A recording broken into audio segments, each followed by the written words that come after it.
5 of the Penrite ProMX Championship presented by AMX Superstores. And we are in Maitland, gateway to the Hunter Valley wine region and 42 kilometres northwest of the picturesque seaside city of Newcastle. Hi, I'm Kate Peck, and with me is 11-time national motocross champ Lee Hogan. Hogs, the racing in Gilman, have you recovered yet? Because it's been some of the best that we've seen this season and some really big wins with Brett Metcalf and Aaron Tanti. I've kind of recovered. There's a bit of recovery process involved, that's for sure. I must say, though, Gilman, some of the best racing that we've seen all season long, and I'm going to say the best round so far in all classes. But I must say the MX1 category proving once again to have the closest battles, which is really quite unusual. Yeah, and we are in Maitland right now. The sun is shining. It's a little bit chilly, but we've got a top 5 that are looking very, very dangerous. Yeah, we sure do. Of course, we've got Tanti leading the championship. We've got Todd Waters and Brett Metcalf really in a tight battle there, only 2 points separating them. And let's not forget Ferris and Gibbs as well. Now we need to also throw Matt Moss into the mix. Welcome to the party, Matt. Come out in qualifying today, P1, and quite possibly the biggest gap that we've seen in qualifying all year. So he's come off the back of a very impressive Manjimup 15,000 result. Just a bike malfunction over there, quite possibly put paid to any chance of him winning the overall. But he's back. As to whether he can sustain that for 25 minutes plus a lap, times 2 motos, that's yet to be seen. However, he is back, and he's back with a vengeance. Now, let's chat about MX2 as well, because there's been a lot of movement. A lot of riders are out with injuries that have been sustained through training. So we could see quite a few different faces on the podium. Yeah, well, look, it's business as usual for Wilson Todd. He's gone our fastest qualifier here today. However, you're exactly right. We've had a couple of the blue crew that are missing in action through some major injuries. Of course, Alex Larwood, he has a bit of a weird shoulder injury going on. It's not a bone, it's not a ligament, it's a nerve injury. So he literally can't lift his arm up properly. It must be so frightening, so we wish him the best. And of course, we've got Ryder Kingsford, who has been fantastic this year in the MX2 class, up in the top 5. He's had a major knee injury, which means he is out for the season after surgery.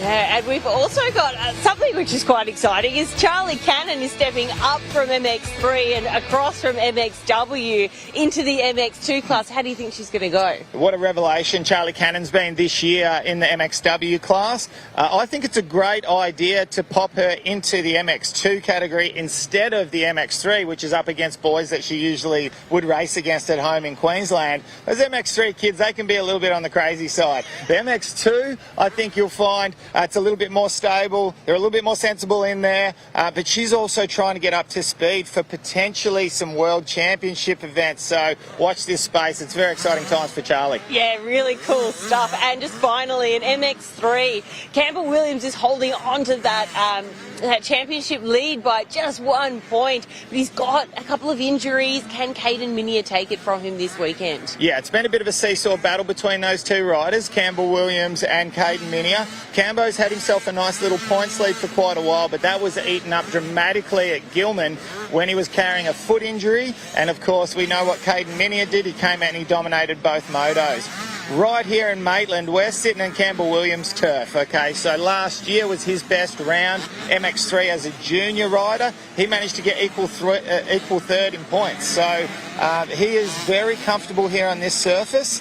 And he went out in qualifying and he qualified faster than Caden Minier in second fastest today. So let's just wait and see. It's a bit of a watch this space situation, and I think that battle's going to continue for quite a while, right the way through the championship. Well, let's get this show on the road and head to the commentary box with expert commentator Danny Ham.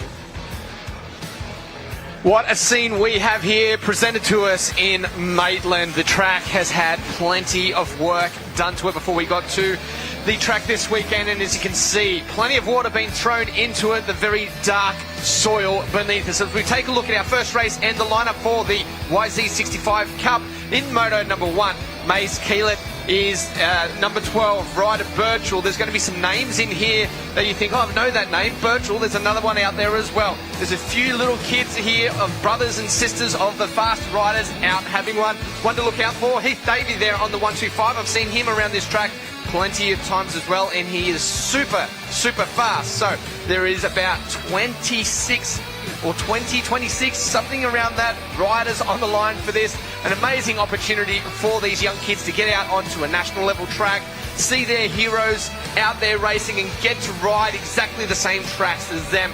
As we welcome Lee Hogan back into the box. Lee, what an excellent day for these kids to get out there and really enjoy their motocross experience here. Well, you're exactly right, Danny. It's such an amazing initiative down here, and I believe we're going to go straight down to Kate. Yeah, I've got Nick Marshall, Yamaha Business and Development Manager. Nick, tell us a little bit about the program. Why is it 65? Yeah, 65 Cup is just about all these young riders, boys and girls, getting out here, riding on the track, like the pros, do what it's like to be a factory rider today. We're excited. It's one of the best things we can do here at Yamaha, and it's so good to see all these young people riding, getting out, enjoying the day. The parents have such a ball at the same time, so I wish I was out there myself, and it's just one of the best experiences we could be a part of. So. Great stuff. Thanks, Nick. Back to you guys. Thanks, guys. Yes, totally correct. It's an amazing initiative, I was about to say, Danny, and such a great opportunity for these YZ65 kids to be able to get out and ride the same track that some of their biggest heroes are going to get to race later on. And I must say, having watched a little bit of qualifying earlier on in the day, there's some ruts out there already that will swallow a 65 complete. I would hate to be on those little wheels on this track at the moment. It'd be very challenging indeed. It's not just the fact that they're getting to ride on the same track. They're back in the pits. They're in one of them blue trucks that we just saw on screen. They're under a big tent, all grouped together down there with the Yamaha crew. They get to go in and meet all the riders. It's such a big weekend for them, and it's super, super impressive. I wish I had that opportunity when I was young. Yeah, certainly nothing like this for us as the gate drops here. YZ65 Cup race number 1. Who is going to get the whole shot? And we've got a very clear whole shot there from one particular rider. We'll try to pick up that number. I think Heath Davey on the 125, possibly. It just looks like the style that I've seen plenty of times around this track before. As we see them, yes, indeed it is. It's the 125 that is out in the lead. Deacon Ford back there in second, and already look at that big launch up and over that tabletop, and you can see as we get through these next couple of turns, not so much this one, but when they get into the next turn, just how big those ruts are that you were speaking of, Lee. Now, something that we noticed at last year's Maitland round of the ProMX Championships, and I dare say we'll possibly see it again here, the dirt goes from wet and muddy to beautiful chocolate cake and then to a little bit dry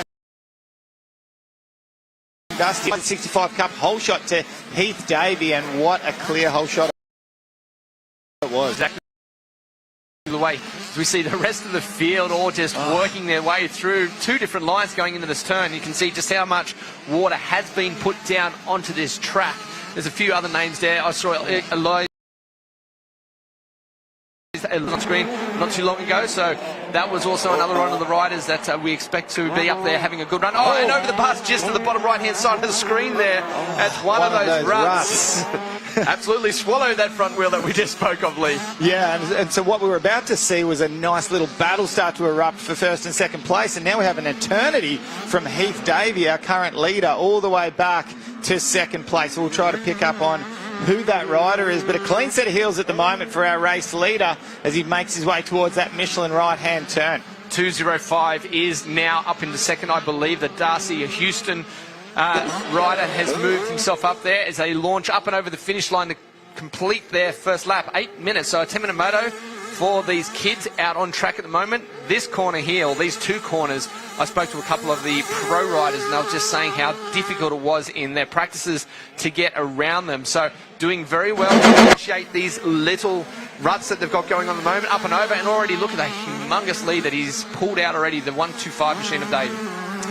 Yeah, sensational lead at the moment. Now, just quickly, it's interesting to note, Danny, I don't know if you got the opportunity to race a 60 or 65. They used to call them 60 cc's back in our days, but the power to weight ratio of one of these little weapons for any of our home viewers at the moment, we're talking about the kind of power to weight ratio that you'd see in one of these 450s that the pro guys in the MX1 class will be racing. There is more than enough on tap, and you just got a chance to see how big that lead has grown of Davey over Darcy Houston there in second place, the 205 machine, as they work their way through the centre again over them big tabletops. and all the way back here to third place. A little battle going on between Thompson and Fort.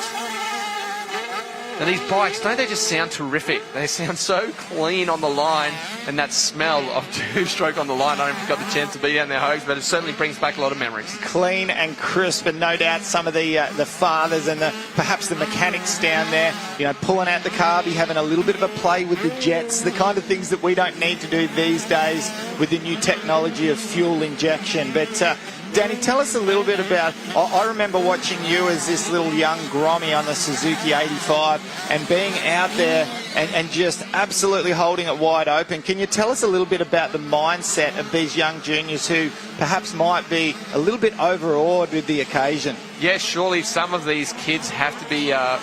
Well, it's not really pressure, is it? It's just the excitement of the day and being out there. I'm sure that their mindset would be that they want to go out there and do the best they can. They'd love to impress. Any time on the TV right now, they'd be super pumped with. So I know I had a couple of fathers asking us, can these kids watch this back later on? They're looking for those links to make sure they can see it back, because they love this. They thrive when they get this opportunity to be on TV.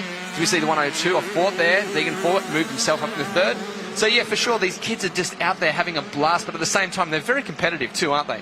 Yeah, they sure are. And no doubt, probably during the week, these kids would have all been at school doing their schoolwork and talking to their teachers and friends, and maybe trying to hand across the link to be able to watch live so they could check them out at Maitland ProMX. But doing a great job here, and our race leader, Heath Davey, doing everything he can to avoid those inside ruts.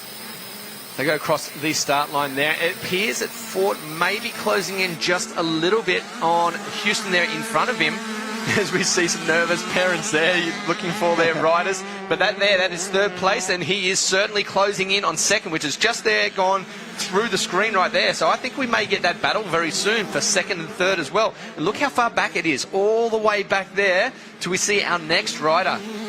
Yes, 17.8 seconds is the gap between first and second. And as we can see on the timing clock, we've got just under 5 minutes, 4 minutes 40 seconds to go. Now that seems like a relatively short race to you and me, Hammy, but when we look down here, this will seem like an eternity for these riders out here. They're trying to not put a foot wrong, they're trying to not crash, not go down. As we see a rider there in the background just having a little bit of an issue there, front wheel stepping out to the side. That's our number 51 rider, Jimmy Hadfield. Yeah, Hadfield is also closing in there on the back of Thompson too. So a couple of little battles developing in the race here between a few different positions, as we see a lot of water being thrown down on that straight in between practices and this race. So just trying to make sure they stay on top of the dust. But at the moment, for these kids, it's very, very slippery.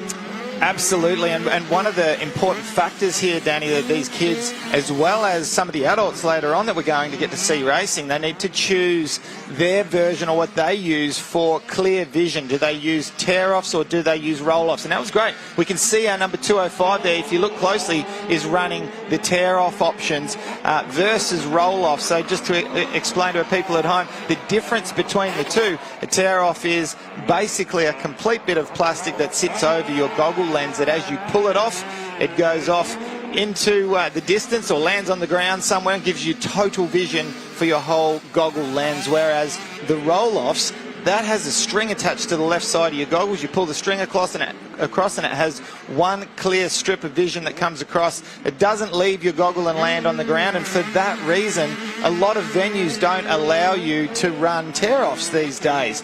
Fortunately for the riders here, they are allowed to run tear-offs. With the roll-off also with this really sticky dirt, sometimes that can play against the roll-off and get it all clogged up. As we see this battle here, big jump up the inside, and I think that was Hadfield that might have made that pass just there right on the finish line with still 2 minutes 40 to go in this race. There is a 51 machine, so yes, has made that pass. Thompson back around the outside though, does not want to give that one up, and getting plenty of screen time at the same time right now as our riders go through the mechanics area. You'll see them off to the right-hand side just here. All the parents keeping an eye on their kids and helping out with any signals they can as they work their way past the first turn where it connects up just there and into these drops. as we enter the latter stages of the race here. 2 minutes and 9 seconds to go here for race number 1 of the day, the YZ65 Cup Moto number 1, and the track is really starting to take shape now, Danny. Ripping up to a lot of very deep ruts as we see these riders just a little bit further back in the field, crossing across that start line. Have a look at the right in the middle of the track there, just how much mud is in the centre. So these riders have avoided such big areas on this track, and it's really only developed 2 lines, an inside and outside. But let's head down to Kate with a little update. I've got Renee Davey here, the mum of Heath Davey. You've actually got 2 little boys racing in this race. He's doing very well out there. Has he had a lot of experience? Yeah, he has. He's joined Nippers when he was 4 years old, and he just loves it. So we've never been able to get the bike off him since. He's got quite a lead out there. What do you hope for him in the future coming on from this program? It's all about his dreams, and at the moment his dreams are to get to Europe, so that's what he's working hard for at the moment. So thank you, Renee. No worries. Have a great day. Well, with the lead at the moment, the way he rides, he's certainly well on track to be putting himself in a position where one day he may be able to get over there with a huge lead. Stretches it right out to 29.2 seconds. Yeah, he is on fire at the moment, is our race leader, and he doesn't have long to go now. 47 seconds left on the clock, and he'll come around and receive that 1 lap to go board. 66 machine just there, Kiani Knight. One of our little girls out there having a blast around. Great to see that there's all levels of riders out there too. It's not just, particular, the fastest of the riders. Everyone's getting this opportunity. It's a great initiative for Yamaha to make sure everyone gets a chance. As we see our race leader back on screen now, just making his way past number 12 machine. Mace Kaled, I think that's pronounced. Rips off one of those tear-offs that you spoke of just moments ago, Lee. Perfect example. He gets himself some clean vision to close this one out. He will receive the last lap board this time around. There really is quite a bit of moisture down on the track at the moment, but the club have had no choice but to do that.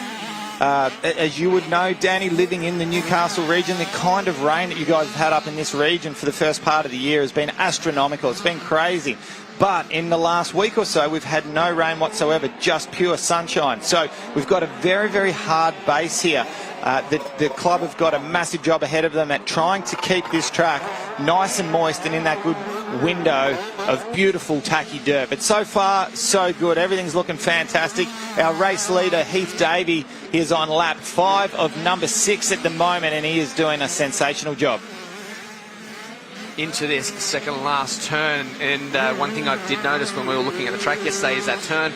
Last year, a nice big bowl berm all the way around. It's moved to a flat corner, so I expect to see a few more lines develop from the riders as they race around there. As we see our race leader up and over, we'll get that last lap board. A little bit of a long jump just there, all the way to the outside. Yeah, well, that's a huge jump there for a 65, just to even stick the top of the lander, let alone to over-jump it that far that you've landed all the way down at the base of the landing ramp. So clearly airtime is no problem whatsoever for Heath Davey, carrying that number 125 on his Yamaha YZ65.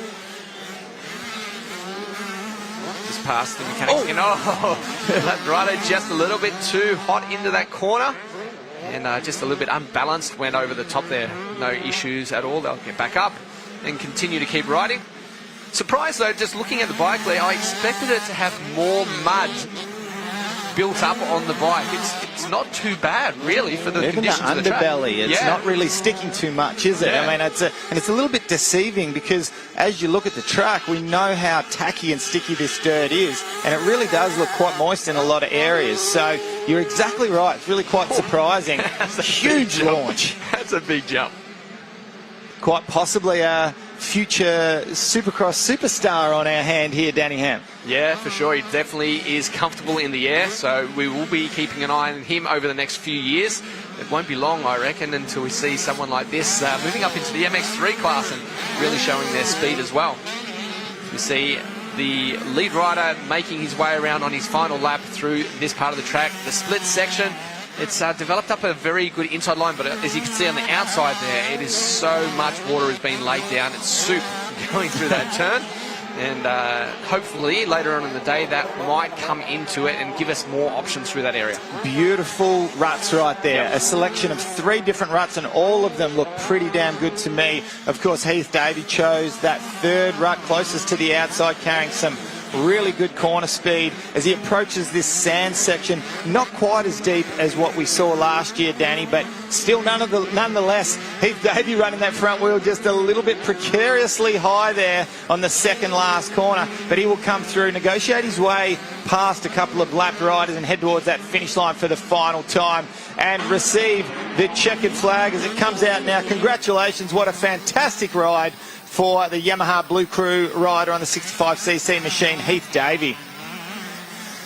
Fantastic effort to get around the track with the conditions that it's in at the moment, those deep ruts. We see second place there is Darcy Houston. He's still holding down a good result in this race, moto number 1 for the kids.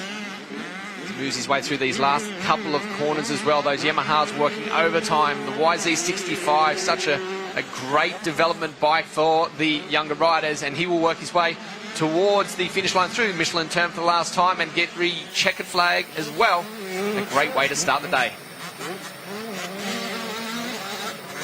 Deegan Ford right there as well, only 1 second behind him. That was him on the right hand side of the track as they came over the finish that line that time.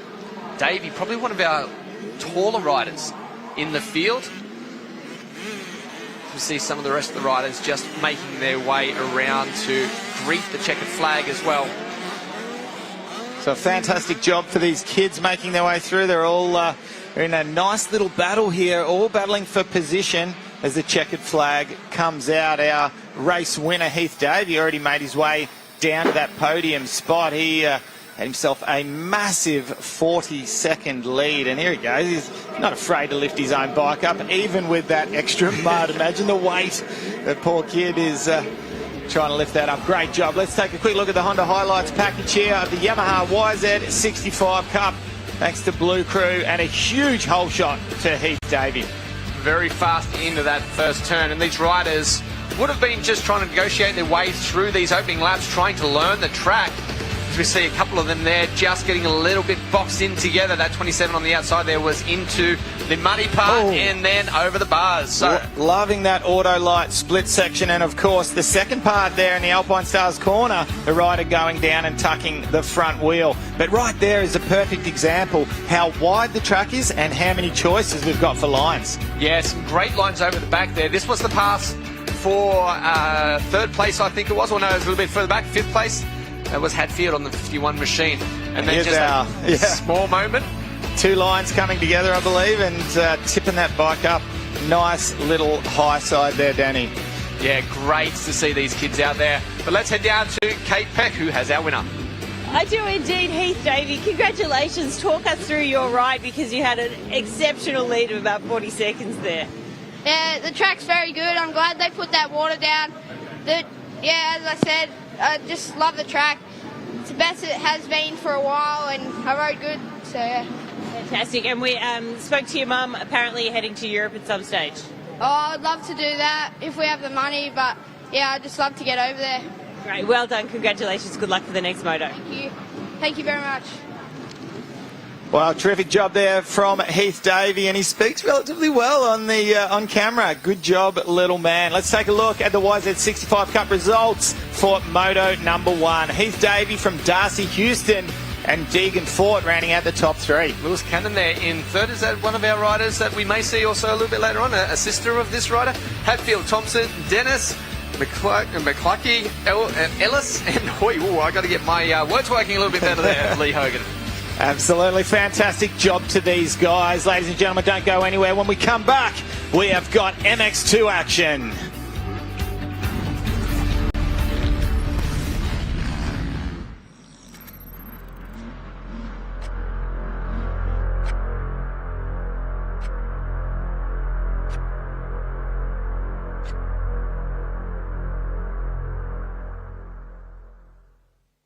Penrite, a 100% Aussie company, pride themselves on their commitment to all forms of motorsport in Australia, from the very grassroots to competing and succeeding at the highest level.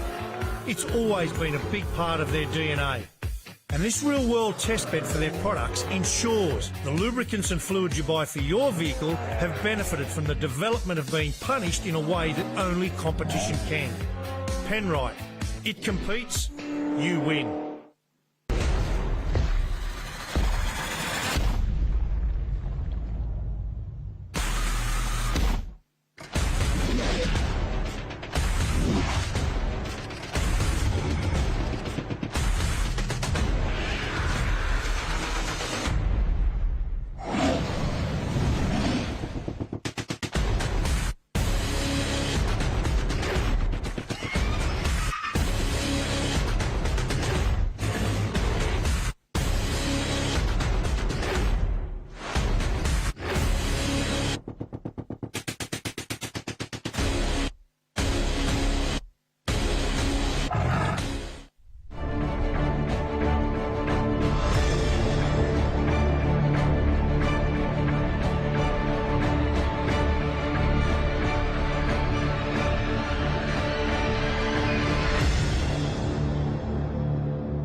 Welcome to this week's Michelin track preview here at Maitland, and as you can see straight off the start, we've had a change from last year through this first corner that is now straightened up a lot more and into a bit of a double apex. One thing that we do notice as we ride around is just simply how loose this surface is at the moment. As we see, the ground below me is ripped up very deep, very chunky dirt at the moment, and quite loose as well. As we work our way into this big, fast right-hand sweeper now, you can see there's no real lines that have been formed just yet. Single bike out on the track, we're not going to get a lot done. Big jump as we land off that one and down this very long straight. Now, once they throw the water into this, many ruts leading into this one. And you can see already just below me, those ruts are starting to form, or at least some lines right now. Another thing on the inside, just have a look at this. It's a bit of an off-camber corner, so a couple of changes for the track this year. Up and over this one into the split section of the track, you can see we've got the inside and outside lines. It's going to be very interesting to see how we land off these ones and get through which will be the fastest line. Bit of milk hole there. We just make our way through these rollers down to the very back part of the track. And again, look for this inside line. You can see just there, the dark bit of dirt already. We're starting to get some ruts forming up into the fast sweeper. Now this is so much fun. Work our way through there and into the second last turn before we get to the finish line again. No ruts, but this berm that was there last year has been made very flat, so that should even up this corner just a little bit. As we make our way through towards the finish line, big run into this one and up and over. A couple more turns to complete the lap though, as we make our way through these tight rights. Plenty of ruts last year. I expect to see the same again. Cross the start line right here and into this last turn before we have just one more tabletop, and then we will rejoin to complete the lap here at Maitland. It is going to be very ruddy, no doubt, once I get the water in, and that there is your Michelin track preview. Well, a great little insight there into our track here at Maitland, with thanks to Danny Ham, the man sitting right next to me. Danny, it was quite a few boulders out there on the track, and the water that is soaked into the track now. We're seeing something totally different down there. It looked like you had your hands full there. I certainly did. It wasn't the easiest to get around with those little boulders. As we take a look at the Pirelli MX2 lineup, Wilson Todd, one of the fastest guys out there. Reese Budd certainly knows this track as well. Jesse Dobson looked good. Noah Ferguson, Dylan Wills also looking very good. Someone that's been around this track a lot. Cosford, Constantino, Bova, Barham and Burns are the top 10 riders. And we mentioned a couple of riders that are missing from this MX2 lineup that we just need to briefly touch on. Of course, Ryder Kingsford and Alex Larwood, a couple of the Yamaha boys. So devastating news for those guys. Let's go down to Kate. London here, KTM Group Manager. We're looking forward to seeing what Dylan Wills can do today, because we know that this is kind of his home track. Yeah, definitely. Yeah, we're expecting great things from Dylan here. He's ridden really well here in the past. Great performance in some off-season racing as well. So yeah, no, home track. We should see how he goes. Fantastic. Thanks, Carl. Thank you. All right, well, we're only moments away from the drop of the gate here for the Pirelli MX2 Moto 1. 25 minutes plus a lap, an absolute eternity out here on this Maitland circuit. It's going to put these riders to the test, Danny Ham. Who is your pick to score this all-important hole shot? We've seen a lot of times Dylan Wills is great out of the gate. If he can do that here, he is going to be a good one to watch. The 64 machine was just on the left of screen. I think that's a better side of the gate to be starting on as we see the bikes get set to get underway. The gates go down. Who's going to launch out the fastest? The start from the Dylan inside. Wills, but Haruki Yokoyama jumped out exceptionally well. I believe it may be Willsy there with a fantastic hole shot, and it looked like a red machine, and no surprises there. Wilson Todd on the Terra Firma HRC Honda has slotted himself straight up there. We've had a rider down. Is that Reese Budd? Oh, no. More riders on the outside. After second fastest in qualifying, Reese Budd is relatively slow to get his bike up as well. He is going to be climbing from last place through the pack. Well, these riders have to see how this track has changed since they were out there, because they were first on track league, so no lines at all. As we have a look, the Pirelli Whole Shot Award, of course, goes to Dylan Wills. As we see, Malkowitz. Yeah, off the side, and Wills absolutely covering at the moment, just trying to get ahead, or his head around this track as it sits in front of him. He has an outside run here into the mud, and good to see that the 25 machine, Lee, is also up there. Blake Fox with a good start. But gets caught up in those big, deep ruts on the outside. That is a nasty rut that Blake Fox just got caught up in, and he got the start of his season so far, being up there in the top three. Let's see how far that relegates him back.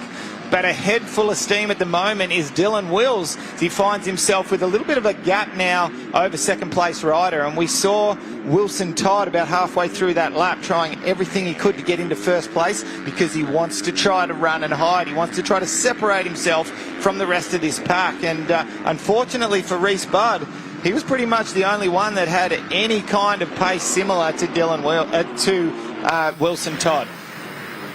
One lap complete. Now, I think this is a smart move by Wilson Todd at the moment. You know, you were saying that he was certainly putting that charge on, trying to get to the lead nice and early, as we see the Serco Yamaha boys battling it out here, the two lines going into one. I was just saying that Todd looked like he was really putting that aggressive charge on, trying to make that pass nice and early. He has dropped back just a bit now. Maybe this is a strategic plan. Let's learn the track, start to figure out where the lines are fast. There's no doubt that come the end of the race, Wilson Todd's going to be very strong. So maybe that's the mindset at the moment, and just try to get on top of it. As you can see, these riders are struggling at the moment just to come to grips with the lines that have been presented to them. And Jesse Dobson making a little mistake there, where we saw Reese Budd have a crash on that first lap, and we quite often see the two Serco Yamaha boys next to each other on the track, and likewise that's what we're seeing at the moment. Bailey Malkowitz with the number 11 on his bike. How's the side-to-side little mistake there from Jesse Dobson? But Bailey Malkowitz only just back on the bike after hurting his knee at the Gilman round, the last round of ProMX. So great to see him back on the bike. We saw a great result out of Haruki Yokoyama there on the Kawasaki at the last round. Also, just getting the pass put on him from Dobson, that has not given that up. So the Kawasaki rider with another good strong start. Oh, and back around the outside. Where did he come from? Beautiful run through those rolling whoops. And I did want to mention also back there behind Malkowitz, it looks like it could be Jacob Sweet. Jacob Sweet, according to our timing, in sixth place. So this is a good ride by him as well, as the riders go back towards the last couple of turns before the finish line. And Haruki did not want to give that one up just yet. That was purely gritting his teeth and just going, you know what, I've seen you come past me, but I am going to get this Empire Kawasaki straight back past you. And that has dropped Dobson back into the clutches of his teammate, Bailey Malkowitz. So what is it, Danny, about teammates that always seem to find each other on the track? I know they always say you don't want to be beaten by anyone on the track, but the last person you want to be beaten by is your teammate, right? Yeah, absolutely. But they would do a fair bit of riding together as well. So I think that's one thing that comes into it. As we can see, that last lap, I was just about to bring that up. Fastest lap last time around by 0.6 was Wilson Todd, and it is clear to see right now as he sits right on the back wheel of Dylan Wills. How does Wills play this? Does he push it, try to keep him behind him, or is he maybe going to let him pass possibly and just say, okay, you've got the pressure there, let's change spots, let me put the pressure on you. He knows how fast he can ride around here. But right now, certainly feeling that pressure. In my opinion, Danny, I don't think he is going to let him pass, because this is gold. For someone that's had an okay season but hasn't set the world on fire so far, Dylan Wills, this is beautiful TV time for him at the moment, right? So he knows he needs to try to keep that up there as long as he can. Nice little sneak up the inside there for Jesse Dobson. Yeah, on that off-camber turn as well. So I didn't think this line that Dobson just went through there was the better of the two. But however, it did work for him. He has made the pass that last lap around, and it seems to be working okay here. Best ruts on the track right there, no doubt. Lee got some good options as Wills takes a quick look over his shoulder and sees exactly who's behind him. Stretches out just a little bit again. With the way the track is at the moment, with the ruts the way they are, little mistakes are coming into it for everyone, and maybe that's what we saw just a moment ago where we saw Wilson Todd really climb onto the back wheel of Wills. Yeah, as we see here, just a quick little replay there of Jesse Dobson making that nice sneaky little pass up the inside of Haruki Yokoyama. And once again, that split section that you talked about, clearly the inside line is the fastest at the moment in that first turn, which leads you into the outside. Yes, we did see a little bit of a mistake from Blake Fox going down there, but I think overall it's proving to be the fastest line. But at this time of the day, Danny, when the track's really starting to come into its own, you need to be really on the ball and figure out when lines change, because it only needs to be 2 or 3 laps, and what might start out as a soggy line turns into a beautiful tacky line. We just saw the lap board for Jesse Dobson that last time around, 52.2, so that is his lap time, a 1:52.2, but the mechanic has robbed him of 0.1 of a second, because he did the fastest lap of the race that last time around at a 52.161. So he is on fire at the moment. Now that he has been able to clear Haruki Yokoyama, he has clear track in front of him. He just needs to pick up these lines and get smooth as we head back down to Cape. Carl Blunden, talk us through Dylan Wills' mindset right now and what he's thinking being this far up the front. Yeah, I mean, it's a position he's been in this track before, but just never, he's never really sat in. He's got this championship leader that's right on his back wheel right now, so he's getting a lot of pressure, but he's dealing with it really well. Fantastic. Thanks, Carl. No worries, thank you.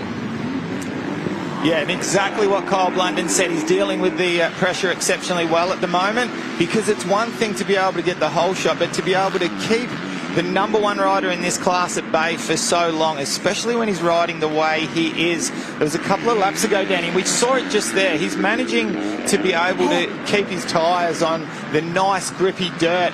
He's managing to be able to chop and change and keep in that nice loamy dirt, rather than going to that really hard pack glassy stuff that we're seeing a lot of the riders go to. But I like what I'm seeing there, chopping and changing lines and not following, because you just can't pass someone if you follow them. Not in these deep ruts, you can't escape them even with a mistake from the rider in front.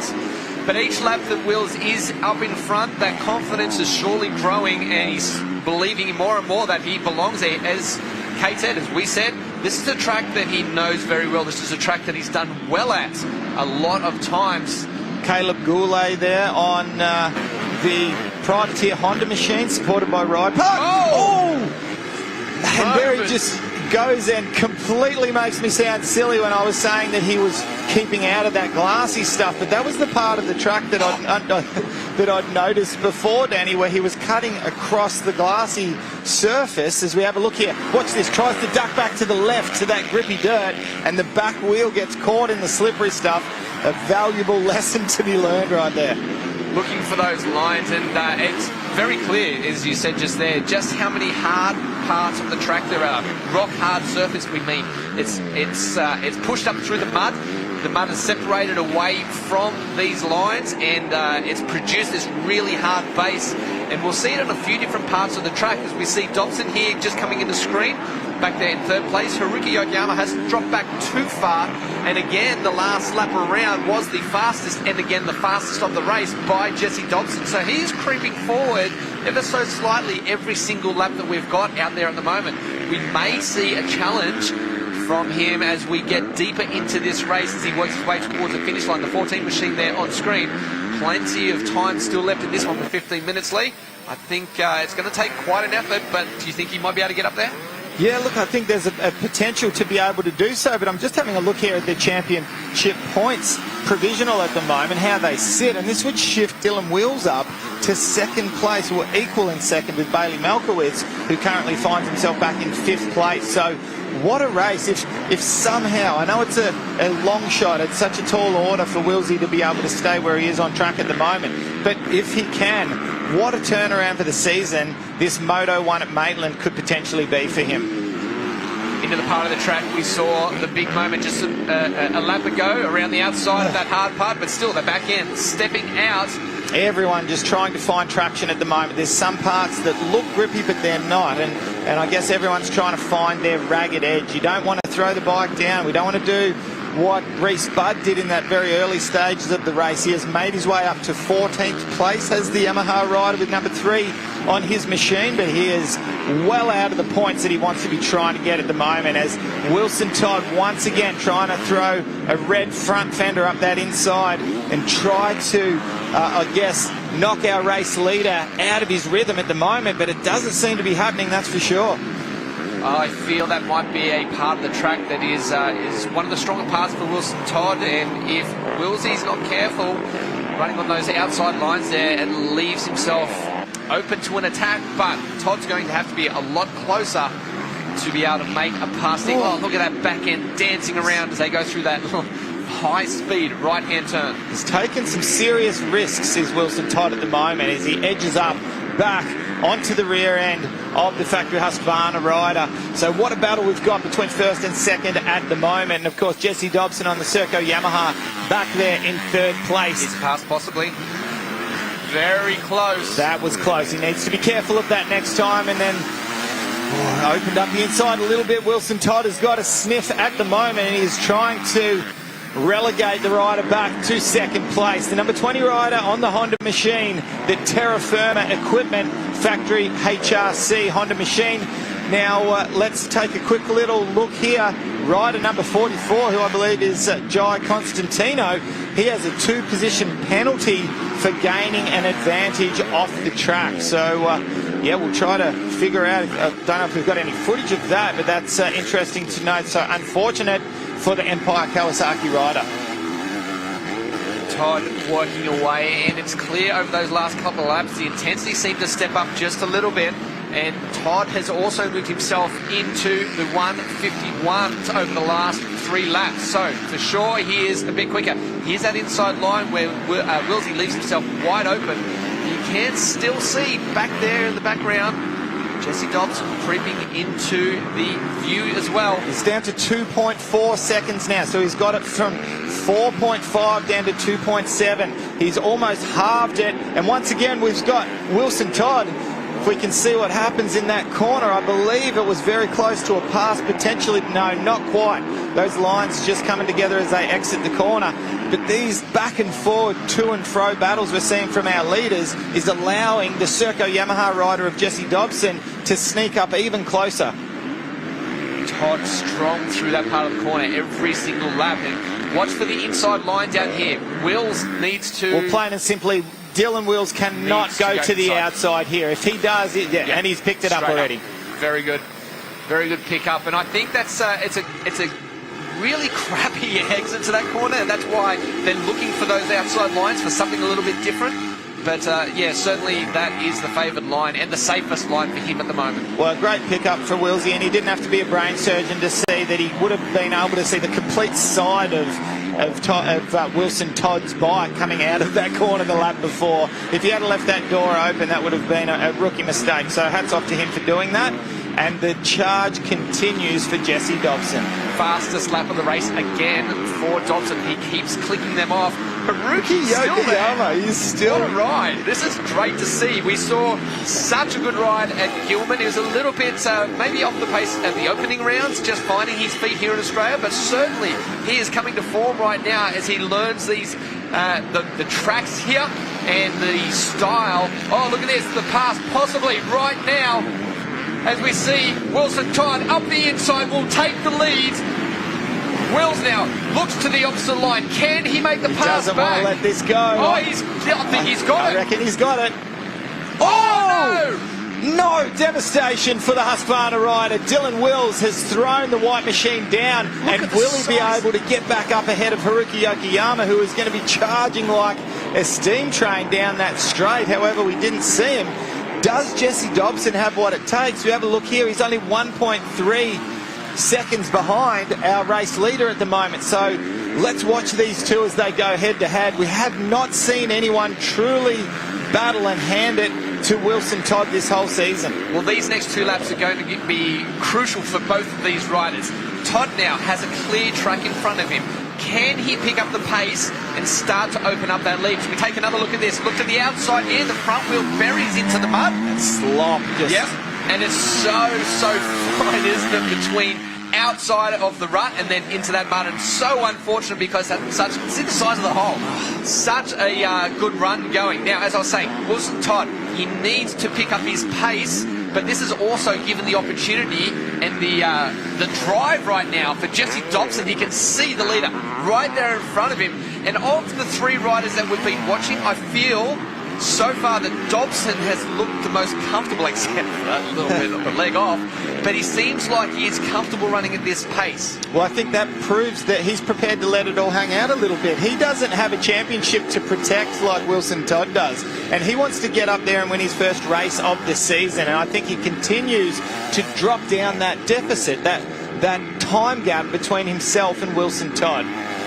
We're looking at a long way back to our next riders. It looked like it was possibly Malkowitz that just came to the screen. I think Ferguson may have gone through our screen and I wasn't able to pick it up, but I do want to point out that the fastest lap of the race just got done by Noah Ferguson, and a clear second faster than anyone else at 150.4. Wow, where did that come from? That's incredible lap time there for Noah Ferguson, but we know he has the potential to do that. I was about to say, Danny, I just want to pay respect to some of these riders here who are doing a fantastic job a little bit further down the list that we haven't seen too much of or spoken too much about. And Ferguson was that one that I was going to mention in fifth place. Bailey Malkowitz we've touched on. But Chandler Burns on the Ride Red Honda machine, number 24, up there in seventh place. What an amazing ride for Chandler. Back to Hugh McKay. Blake Fox has done a reasonably good job to get back to ninth after his first lap altercation. The lap times matched by our two lead riders as they work their way through some of the lap riders as well. So this could play into it, especially with the way this track has formed up with the deep ruts. These lap riders do get locked into position as we see the 76, is that? Or the 79 on screen? No, that's the 70. Yeah, it looked to be Benny Novak from the jersey print there. We've got Blake Fox on screen at the moment. Yeah, I would have said Novak as well. I was just trying to look at the timing to try and pick it up. That there is Rogers, I think, Levi Rogers. No, that is Bud. Yeah. But so where has he put himself back He's up up to to 11th? 11th place now. So continuing to charge through. If he can sneak his way into the top 10, he still won't be happy with that. But let's remember, he came from dead last place.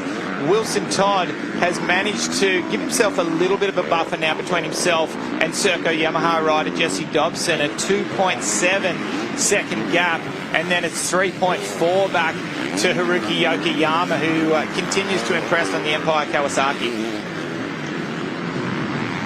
15 machine on screen there as we go back to our race leader down to the back part of the track through Mountain Shades Corner, up and over this one, and it is clear to see off the side of the track. Oh, bit of a mistake there. He was just starting to find a little bit of a rhythm and bridge that, managed to pull that gap a little bit more out of Jesse Dobson, and I'm wondering if that'll be enough to, make him tighten up. When you make a mistake like that, sometimes you need to remind yourself to settle down, especially when we've only got 6 minutes left on the clock. could that be enough of a cherry to be dangled in front of Jesse Dobson and get him back onto the rear end of the Honda machine? Well, Dobson was unable to take advantage of that in lap times. Again, those two matched. He made 0.1, but they both dropped into the 53s that last lap around. So these lap riders certainly played into it with their lap times as they worked their way past the mechanics there into this left-hand turn. The Circle Yamaha rider just receiving his board there as well. And the gap there, that's a comfortable gap for Wilson Todd right now. It's a little bit further than we saw a little bit earlier, but it's still not a safe gap. One small mistake, we saw it just a moment ago, is enough for the pressure to be put back on him. Well, I know we've been a little bit hard on Wilson Todd here, but it's not his ideal race for him, is it? He'd like to get the whole shot and run away. So, but let's just quickly go down to Kate, who's with Jesse Dobson's mechanic. I've got Ben Dutton here. Ben, tell us, can Jesse catch Wilson? Can he really take the charge? I think he can. He just needs to stay on the back of him for now and get through the lappers smoothly and just make smart decisions, and I think he can hang on to him and at least maybe make a pass at the end. Great, thanks, Ben. No worries. Yeah, that's a good point, Danny, and I think it really is a case of keeping enough pressure on Wilson Todd to force him to make a mistake, isn't it? Because if you just let him ride away into the sunset and he can have the kind of gap that he likes, he'll do this for a 40-minute moto if he had to, no problem whatsoever. But we've seen in the past, if you keep enough pressure on him, it doesn't matter who it is, you can be susceptible to making a little mistake, especially in these latter stages of the race. 4 minutes 50 left in this one, so there's still probably about 5 laps or so, 6 laps maybe, 5 laps left in this race. Plenty of time for him to catch up and put that pressure on, but it's starting to stretch out, Lee. 52.74 our leader that last time, 55.1 for Jesse Dobson, and these moments right here are not going to help at all. That wouldn't have helped when a lapped rider, unintentionally, a lot of the time lap riders don't realise they're about to be lapped until the race leader came through. However, Wilson Todd had already made his way through, hence I kind of believe if you're getting put a lap down, you're not really in the race anymore. It's time to move out of the way and let these big players come through. So, you know, let's hope we can see a little bit more of a battle as we give you a recap for our top 10. Wilson Todd leading from Jesse Dobson. Dylan Wills, not too bad, but he's managed to drop himself back 12 seconds now, and he's coming under siege from Noah Ferguson, who is only 0.7 of a second back. Haruki Yokoyama in 5th place there, so I believe we must have had some kind of a mistake from the Kawasaki rider, unfortunately, who looked like he was on a massive charge. There he is on the screen at the moment. So he looks like he's in a nice little battle with Noah Ferguson, who, as you mentioned, Danny, only a number of laps ago had put in the fastest lap of the race, but they've managed to wheel their way back onto the rear end of Dylan Wills. Yeah, so Yokoyama just made the pass back just moments ago on Ferguson. He sat there behind him just a second ago, so good pass back. But this is a good little battle because this is for the 3rd spot. As we see Wills up the inside, Yokoyama around the outside. Oh, that is very wide, but it's a lot clearer through that mud area. Just can see Ferguson here. Yellow flags are out. Fallen right edge to the outside there. That's an awkward spot. So Ferguson now past Yokoyama off to the side of the track. Same line as Wilson Todd. But he has got that pressure now on Wills for that final spot on the box here in 3rd place. Oh, dives down the inside, throws that front wheel in hard, almost comes down, but he's still got plenty of pressure on Wills. How will this one play out with 2 minutes 30 left to go on this? A little bit sideways there for Dylan Wills as he approaches the finish line jump there, but just snuck my look over to the left-hand side of the screen and noticed our gap from 1st to 2nd has stretched out to 4.6 seconds as the battle continues between Dylan Wills and Noah Ferguson at the moment. It's quite possibly the best battle we got on track. Past the mechanics area right now, Wills feeling a lot of that pressure. He doesn't look quite as comfortable at the moment as he did early on in this race. He drops down into this left-hand turn. Ferguson dives deep up the inside there, missing a few of those bumps. And he was strong down through here the last time around. Ferguson. Oh, where did he find that traction There's from? almost too much traction there, just hanging off the back of the bike. Front wheel came up there for Noah Ferguson, and We know what Noah's like when he's either in the early stages of the race or if he's deep in a battle like this. He's just a warrior. He loves going hard. He loves this kind of fierce rivalry. Wills controls the inside here, again to the outside. Ferguson not quite close enough to make that pass as they go into the split. Which way will they run it? Now, we saw Wills have problems here early in the race running this line. I'm sure that he has worked out the correct line through here. Ferguson to the other side as they work into these rollers. Wills still controlling that third position, but Ferguson all over the back wheel. Around the outside, if he got a good tip in there, he could have possibly made that pass, but was just held up a little bit. Would have tipped into his back wheel with his head as well. Again, Wills with some issues through that corner. Yeah, and it really is at this part of the race when we're so close to the end and when lines all of a sudden start to become not all that good, when you start getting kicked around in a deep rut and you know there's a rider all over the back of you, you start questioning your lines, don't you? You start thinking, do I need to change a line here? And sometimes you make a wrong choice and you get past. Oh, there's an even more of a wrong choice by Ferguson, and there's no way he could have possibly read that. And Will stuck under the bike, unable to move. Ferguson helping him out. That's to his advantage, though, to try and get going. As we see, I think that might have been Malkowicz just making his way past it. So you cannot slacken off at the end of the moto. You cannot let your mind wander in these ruts, or they will absolutely reach up and grab you. And struggling to get that bike fired up at the moment, Danny Hammond. That is the second time. Let's have a look here. We just see on the edges of front wheel caught and tucked, and that is the second time in this moto that we have seen a front wheel incident causing Dylan Wills to go down. Oh, such an unfortunate result to this moto after a really strong start to it. You can see the frustration there as he clears his vision. And we are getting to the final laps of this one. Our leader, Wilson Todd, 5.2 seconds out over Dobson there in second place. Yokoyama back into third place once again. He's just in the right spot at the moment, but he's making it. He's putting himself there. He's getting himself into these positions. So great result for him at the moment, as we should see our leader come around to get the last lap board this time. Absolutely. A standout right for Haruki Yokoyama. 17 seconds back, however, last lap board comes out for our Terra Firma Honda HRC rider, Wilson Todd, at the moment.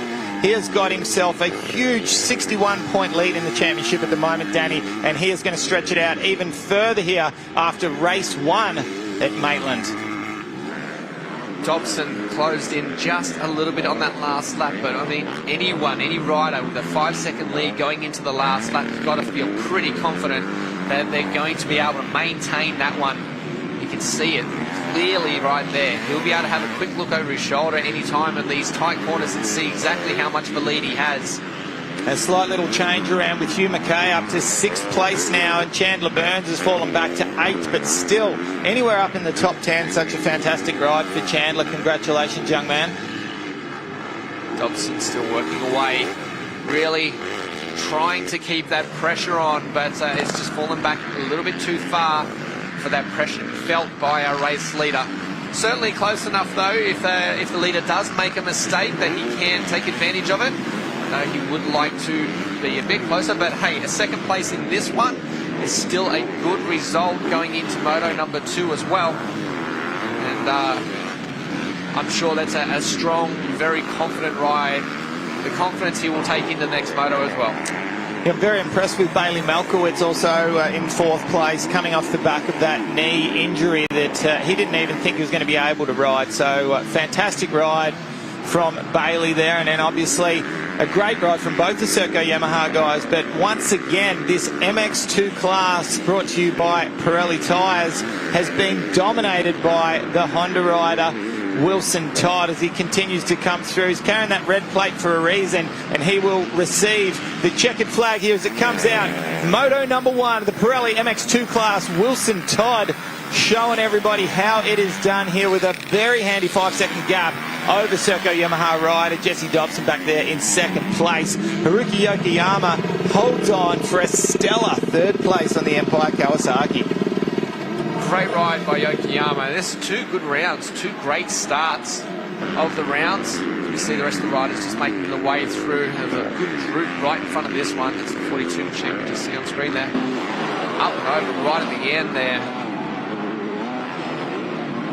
All of these riders pushing it right to the end of this race. I think that was Bud that just came across the screen. Reese Budd made his way through in 7th place, so well up into the top 10 and leapfrogging himself ahead of riders such as Blake Fox, Jai Constantino, Benny Novak. Looks like Chandler Burns has made his way back out of that top 10 just in the last lap. Devastating for the privateer Honda rider, and of course that 2-spot penalty for the Empire Kawasaki rider. We'll try to delve into that, get a little bit more information for you for Jai Constantino. So business as usual at the head of the pack, though. A lot of familiar names, Danny Ham, and they've got another moto to do here today at Maitland. Yeah, well, it's a tough moto for moto number 1. These guys, they were first on track today. Absolutely no lines had formed up. As we take a look at the Pirelli MX2 results, of course, Wilson Todd wins this one on the 20 machine, truly deserving of that red plate. Jesse Dodson in 2nd, Haruki Yokoyama and Bailey Malkowitz in 4th, and then Noah Ferguson with a strong ride back there in 5th. 6th place, Hugh McKay making his way up through the pack. Great ride from the Tasmanian rider, Reese Budd, Blake Fox, Benny Novak and Jai Constantino. Burns back there in 11th, Wills in 12th. So we expect to see more out of Wills the next time he comes out. He just has to go back to the pits, regroup. He's surely got to take away some very strong performance on those opening laps as we head down to the Kate with our winners. In P3 from Empire Kawasaki, Haruki Yokoyama. Really, it is finally to see you on the podium. Congratulations, great starts. A lot of hard work went into this. Thank you so much, guys. I had a really good start, and then kind of in the middle of the moto, kind of got a couple of people got by me and kind of settled in, and I got lucky. 2 boys got together, and yeah, got 30. Is not so bad. Fantastic, thank you, Haruki. Thank you. And in P2, Jesse Dobson. Jesse, wow, that was quite a ride. Congratulations, this is a podium that you've deserved and have been working very hard for.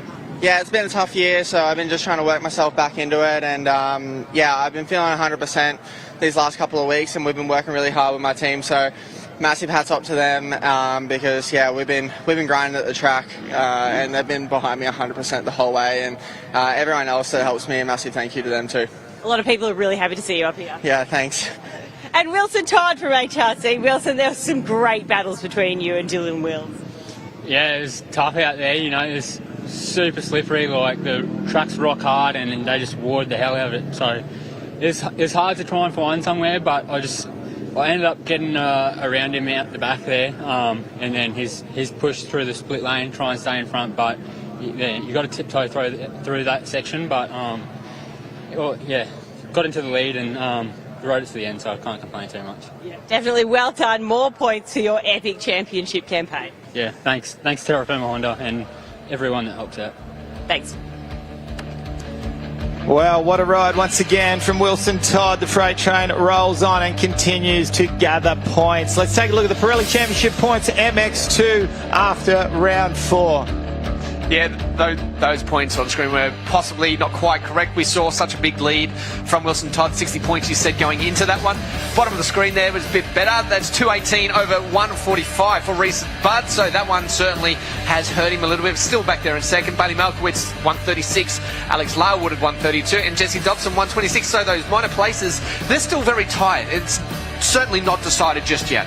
Yeah, it's great to see. Let's have a look at the Honda highlights package, as it was Dylan Wills on the Husqvarna who rocketed out of the gate. Likewise for Haruki Yokoyama, the Japanese rider, was right up near the pointy end of the field throughout the whole moto. But this corner here, if we have a look at the back of the screen, you can see, and he got collected with a rider on the way through. I didn't see that when it first happened, but Reese Budd not only went down, but someone hit that left shoulder, and quite possibly the shoulder blade. There's the mistake from Blake Fox there that relegated him out of a very early 3rd place.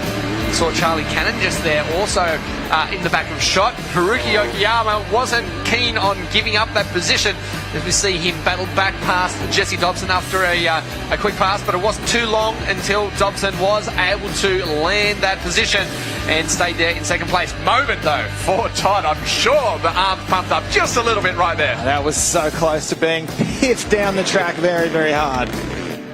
As these riders work their way through, Todd relentless on Wills, makes the pass here onto the inside. Wills leaving that door well and truly open. I did call it the lap before, maybe 2 laps before, but I thought Wills was back around. He certainly got through that corner nice and cleanly, but unfortunately on the exit, this happens. It's a fragile, muddy rut that would not hold that front wheel in place, and that was the first of 2 front wheel mistakes for Wills that would prove costly. The pass there from Noah Ferguson up the inside of the Empire Kawasaki rider, but it was the second of the mistakes from Wills that would prove to bring both of those riders down and to open the door right up for Haruki Okayama. Well, what a fantastic race we've just seen, and a terrific win from Wilson Todd. Time for a quick little break now. When we come back, we've got MX3 action.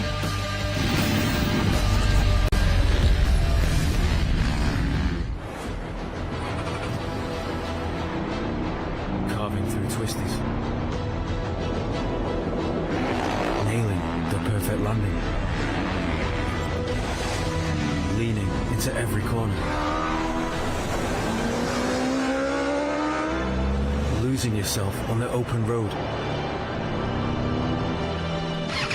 There's no feeling like it. The howl of the wind in your ears, feeling every vibration, every inch of the tarmac. Just right.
Tell me how this red plate is feeling. It feels awesome. You know, I've put in a lot of work, and to grab it just coming into the halfway of the season and got a nice little points gap from that last round where I got my first win. It feels amazing, and I'm looking forward to the rest of the season now.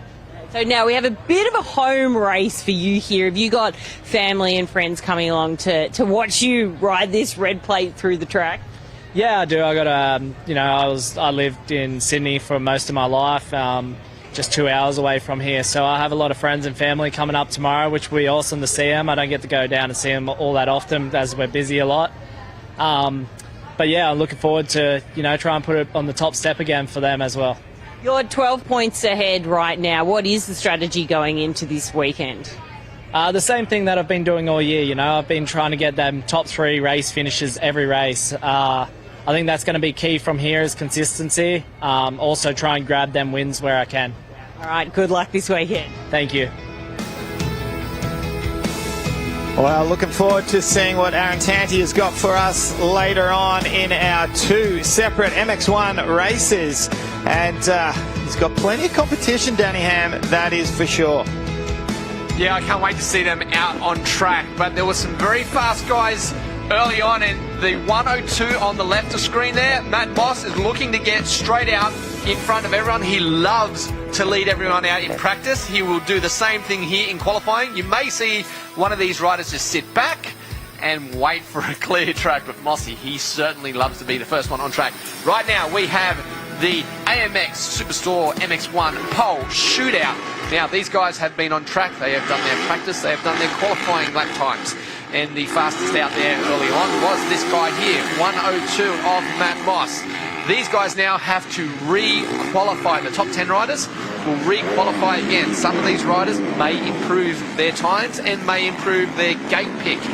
But some of these riders also may make it worse for themselves and drop back a couple of places. There is plenty of pressure, Lee Hogan, in this part, but it is really important that they do get themselves a good time. Absolutely, and I think the rider we're seeing out at the head of the pack at the moment, Matt Moss, he was the fastest in qualifying, and a rider perhaps that needs to try to pick up the pace a bit. Someone that we expected to be a little bit faster in qualifying was Aaron Tanti, and you could already see right off the bat here, I think he's probably had a little bit of a talking to from the team managers, from his mechanics. He's probably had a good little bit of a think to himself, because Todd Waters and Kirk Gibbs were noticeably a couple of seconds faster in qualifying. Matt Moss was even faster again. I did get a chance to quickly have a chat with Tanti after the practice qualifying, and yeah, he wasn't overly comfortable, but that was just then. Things can change. We've seen that many times with these riders, that they will go back into the pits. They could possibly make a small bike change. They just simply have a chat with the team manager or the mechanic or something that they've seen out on the track that can turn their day around. And right now, with the way Tanti's sitting in there behind Moss, I'm sure he's studying some lines, trying to learn just a little bit of what everyone else is doing out on the track. They'll try and nail down a quick lap this time. They may regroup, take a second to catch a breath, and then go out for another hit. As we see over the finish line right now, that we have had our first lap time set, and no surprise for Tanti and Moss, with Tanti only slightly faster. Both riders 1:47.8. The difference is 0.05 between them. Absolutely nothing. So Tanti at the moment getting the toe to get those fast lap times. Yeah, there's nothing in it at the moment, that's for sure. The trouble is, though, as we saw Tanti having a sneaky little look over his shoulder at the moment, he's going to let Mossy have a little bit of a gap now so that he can potentially throw down an even faster lap time. Now, I'm wondering if Tanti maybe found a couple of nice little lines that time that he didn't have in qualifying, something that could, you know, we're only talking a fraction of a second. However, it was a good couple of seconds off in qualifying. As you mentioned, he wasn't super comfortable. However, the track's totally different now. The lines have formed. We've got a lot more tackiness to the dirt rather than when these guys were out in qualifying. It was really quite sloppy, wasn't it? You can see the intensity there for Moss. He is. It looks like he's going to do this entire session flat out. He won't take that breather and try and just knock down those lap times. We see Kirk Gibbs on screen at the moment. Currently, he sits back there in 7th place with a 1:59. So that's simply a slow lap to learn the track the first time around. This one, though, he is throwing down a flyer a little bit. Actually, he is quickest at the moment at the second sector by 1.4. So this is a flyer at the moment. Gibbs really moving on the track. Nice run through that left-hand turn, that leg nice and high. Last out, look at the Bruce at the back of that KTM right now. And no surprises here, really. He's coming off the back of a sensational ride, Moto 2 at Gilman. He was the hard charger in those last couple of laps. If there was a couple more laps, he could have potentially won the race, I feel. And if we scan our memories back to last year, he won the final Moto here in the back-to-backs. Now, wow, what a time from Kirk Gibbs, a 1:45. This is unseen territory for the MX1 class for anyone here today. Yeah, to step it up that hard, this is a change to Kirk Gibbs, isn't it? Like, he has really found that form. One thing I have noticed a lot there, small mistake by Moss. Okay, so he's going to back out of this lap. Just see a little bit of frustration. Yeah, getting angry at himself. Yep. He's yelling and carrying on there for sure. And that's it. You know, as you said, he chose to go out and charge hard from the start. When you wreck a lap like that, you need to remount a challenge and go back out and fire another one. But whatever he did to make that mistake, whether it was a bad line or whatever it was, as we see Dean Ferris now has logged himself a 1:47.8 and he slots into second place. So good move there from Dean Ferris. He is certainly on pace today, but no one seems to be on the same planet as Kirk Gibbs at the moment. Well, no one except possibly this guy at the first sector. He is 0.1 seconds faster than little Gibbs. foot dab there. He needs to keep the wheels on the road at the moment and not make any more mistakes, because little foot dabs like that, they'll cost you just a fraction of a second. And it has 0.6 at the second sector up. So he's dropped a little bit of pace. If he can clean up the back end of this lap, there's quite a good chance that he could move himself up. But going back to what he did at the start, he went out and learned some lines straight off Mossy. He took that lap, like you said, to start regrouping, thinking again, trying to put something else together. And right now he is on a flyer, so let's see what he gets. Nice fast section through there. He strung that together pretty good. So let's keep our eyes peeled here. He may shift up into second. I don't think he's going to, yes, second place. So he nice and comfortably slots himself up in between Gibbs and Ferris. So we go Kirk Gibbs 145, Aaron Tanti 146, Dean Ferris 147. Likewise, Matt Moss has moved up now. No, sorry, he's still... We'll have to wait to see what he's going to be on with this one. He's currently in fourth place at the moment. Yeah, with a 147.8 also. So that was his lap from lap number 1. That's his fastest. So he's taking a breather, as we see on screen. Dean Ferris, who quietly snuck up there into third place with a 147.8. Now, Danny, someone a little bit concerning at the moment who was not firing on all cylinders in qualifying, was back around fifth place, I believe, and who likewise is in seventh at the moment in our pole shootout, is Brett Metcalf. Now, Todd Waters is flying at the moment. We have a little bit of a look here. He was 0.3 up in the first sector. However, this second section at the moment has him looking at, he's staring down the barrel of potentially third fastest if he can stay where he is at the moment. So let's follow the Husqvarna rider through. It's really putting everything together at the moment. We see such a good opening sector for these riders, and then they just lose it. Ferris, opening sector, fastest by 0.7. So he is now throwing out a fast one as well. We've only got 40 seconds left, so this could be their last opportunity, their last lap, to really get those times nailed down. As we see on screen, Hayden Melross trying to make his way through those very deep ones. Fifth place at the moment. That is pretty solid. Todd Waters makes his way up to third fastest now, ahead of Dean Ferris, but Ferris continues on his charge at the moment. We'll have to wait and see where he ends up. But he's made a big mistake as Ferris in the second sector, so he's not quite... Oh, Matt Moss! Matt Moss had it for half a second on our screen. Yeah. Half a second move to the front. Wow, but he is, what a time, 145.5 for Matt Moss. And then just as he does that, Kirk Gibbs gets it back again with a 144.8. So time's continuing to drop. And Danny, what I was about to say is, unlike a lot of the rounds that we've seen so far, where the fastest times will be done very early in the stages, whether it's qualifying or pole shootout, this particular track here is developing every lap. It's getting better and better. So that's the last of our laps for Dean Ferris as he crosses the finish line. He won't get any better than fourth place. At the moment, it continues to be Kirk Gibbs, though, who has knocked Matt Moss off the qualifying mantelpiece in the Thor MX1 class with this AMX Superstores pole shootout. He must have been following Matt Moss, because those times change so quickly. Really surprised to see them get down to those the 144.899. That's the fastest of Gibbs. You see on screen, Tanti still works his way around.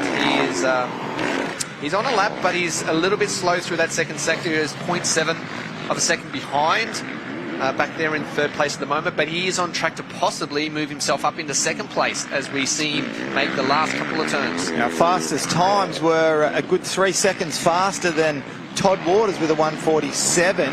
However, it's a further 2 seconds back to Brett Metcalf with a 149. He needs to find some kind of lap time speed out there. He needs to figure out some new lines and figure out what's going on, because that kind of time difference, if we have a look between 144 and 149, 5 seconds a lap. You times that by a complete moto and you have got an eternity out there. And from someone who is quite possibly one of the fastest riders at the last round, on home turf, yes. However, he's been looking great every single where he's been, has been Brett Metcalf. And there is the man of the moment. This is looking very ominous for Kirk Gibbs on the factory KTM. Well, very impressed with the way the number 5 machine has got himself around there. early on today as the track starts to develop up some very big ruts and bumps. And at the moment, Gibbs has been able to control it the best out of everyone with the quickest time. He will take a lot of confidence out of this and take that into the race. As we look at the final results of that one, Gibbs, of course, the fastest. Moss, very impressive with 0.6 behind. Tanti also very fast. Ferris has just snuck himself in there in 4th place. Melross, very great to see him up there. Waters, Metcalf back, as he mentioned. Dylan Wood, the local boy. Privateer, and Joel Whiteman, and Jalen Baldwin. All right, let's go down to Kate. Yes, for round 5 pole shootout award, we have Kirk Gibbs. Kirk, that was an incredible ride. You topped the time boards twice there. Talk us through it, because you're really putting together some fast laps.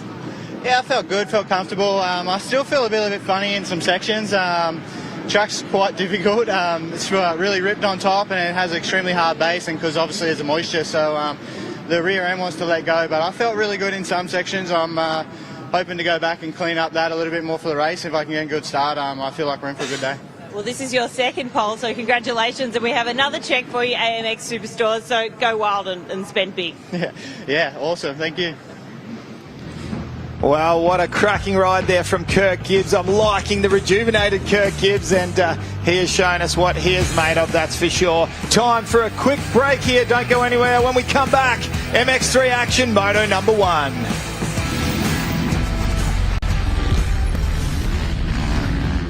AMX and Penrite have joined forces to give away the ultimate moto workshop valued at $5,000. You can set yourself up with the best from Penrite, NetPro, RHK, Motion Pro and much more. To enter, simply purchase any Penrite product at AMX Superstores, scan the code and you're in the draw to win. It's that easy. What are you waiting for? Rush in now to AMX for your chance to win. AMX Superstores, your one-stop shop for all motorcycle accessories, proudly supporting the 2022 ProMX Series.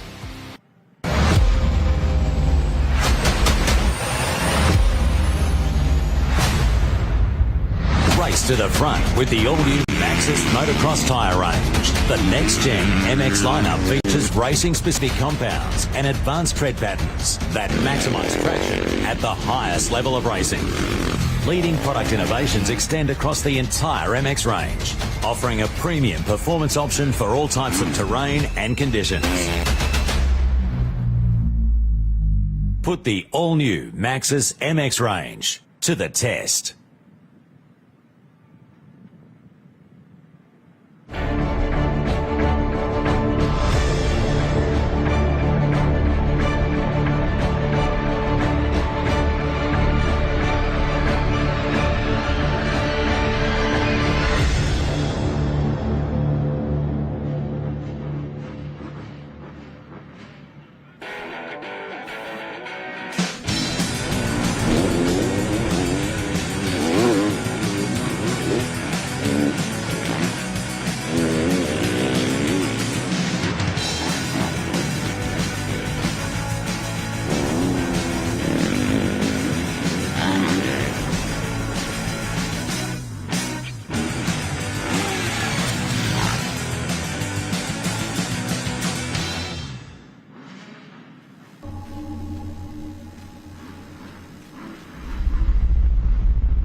Penrite, a 100% Aussie company, pride themselves on their commitment to all forms of motorsport in Australia, from the very grassroots to competing and succeeding at the highest level. It's always been a big part of their DNA. And this real-world testbed for their products ensures the lubricants and fluids you buy for your vehicle have benefited from the development of being punished in a way that only competition can. Penrite, it competes, you win.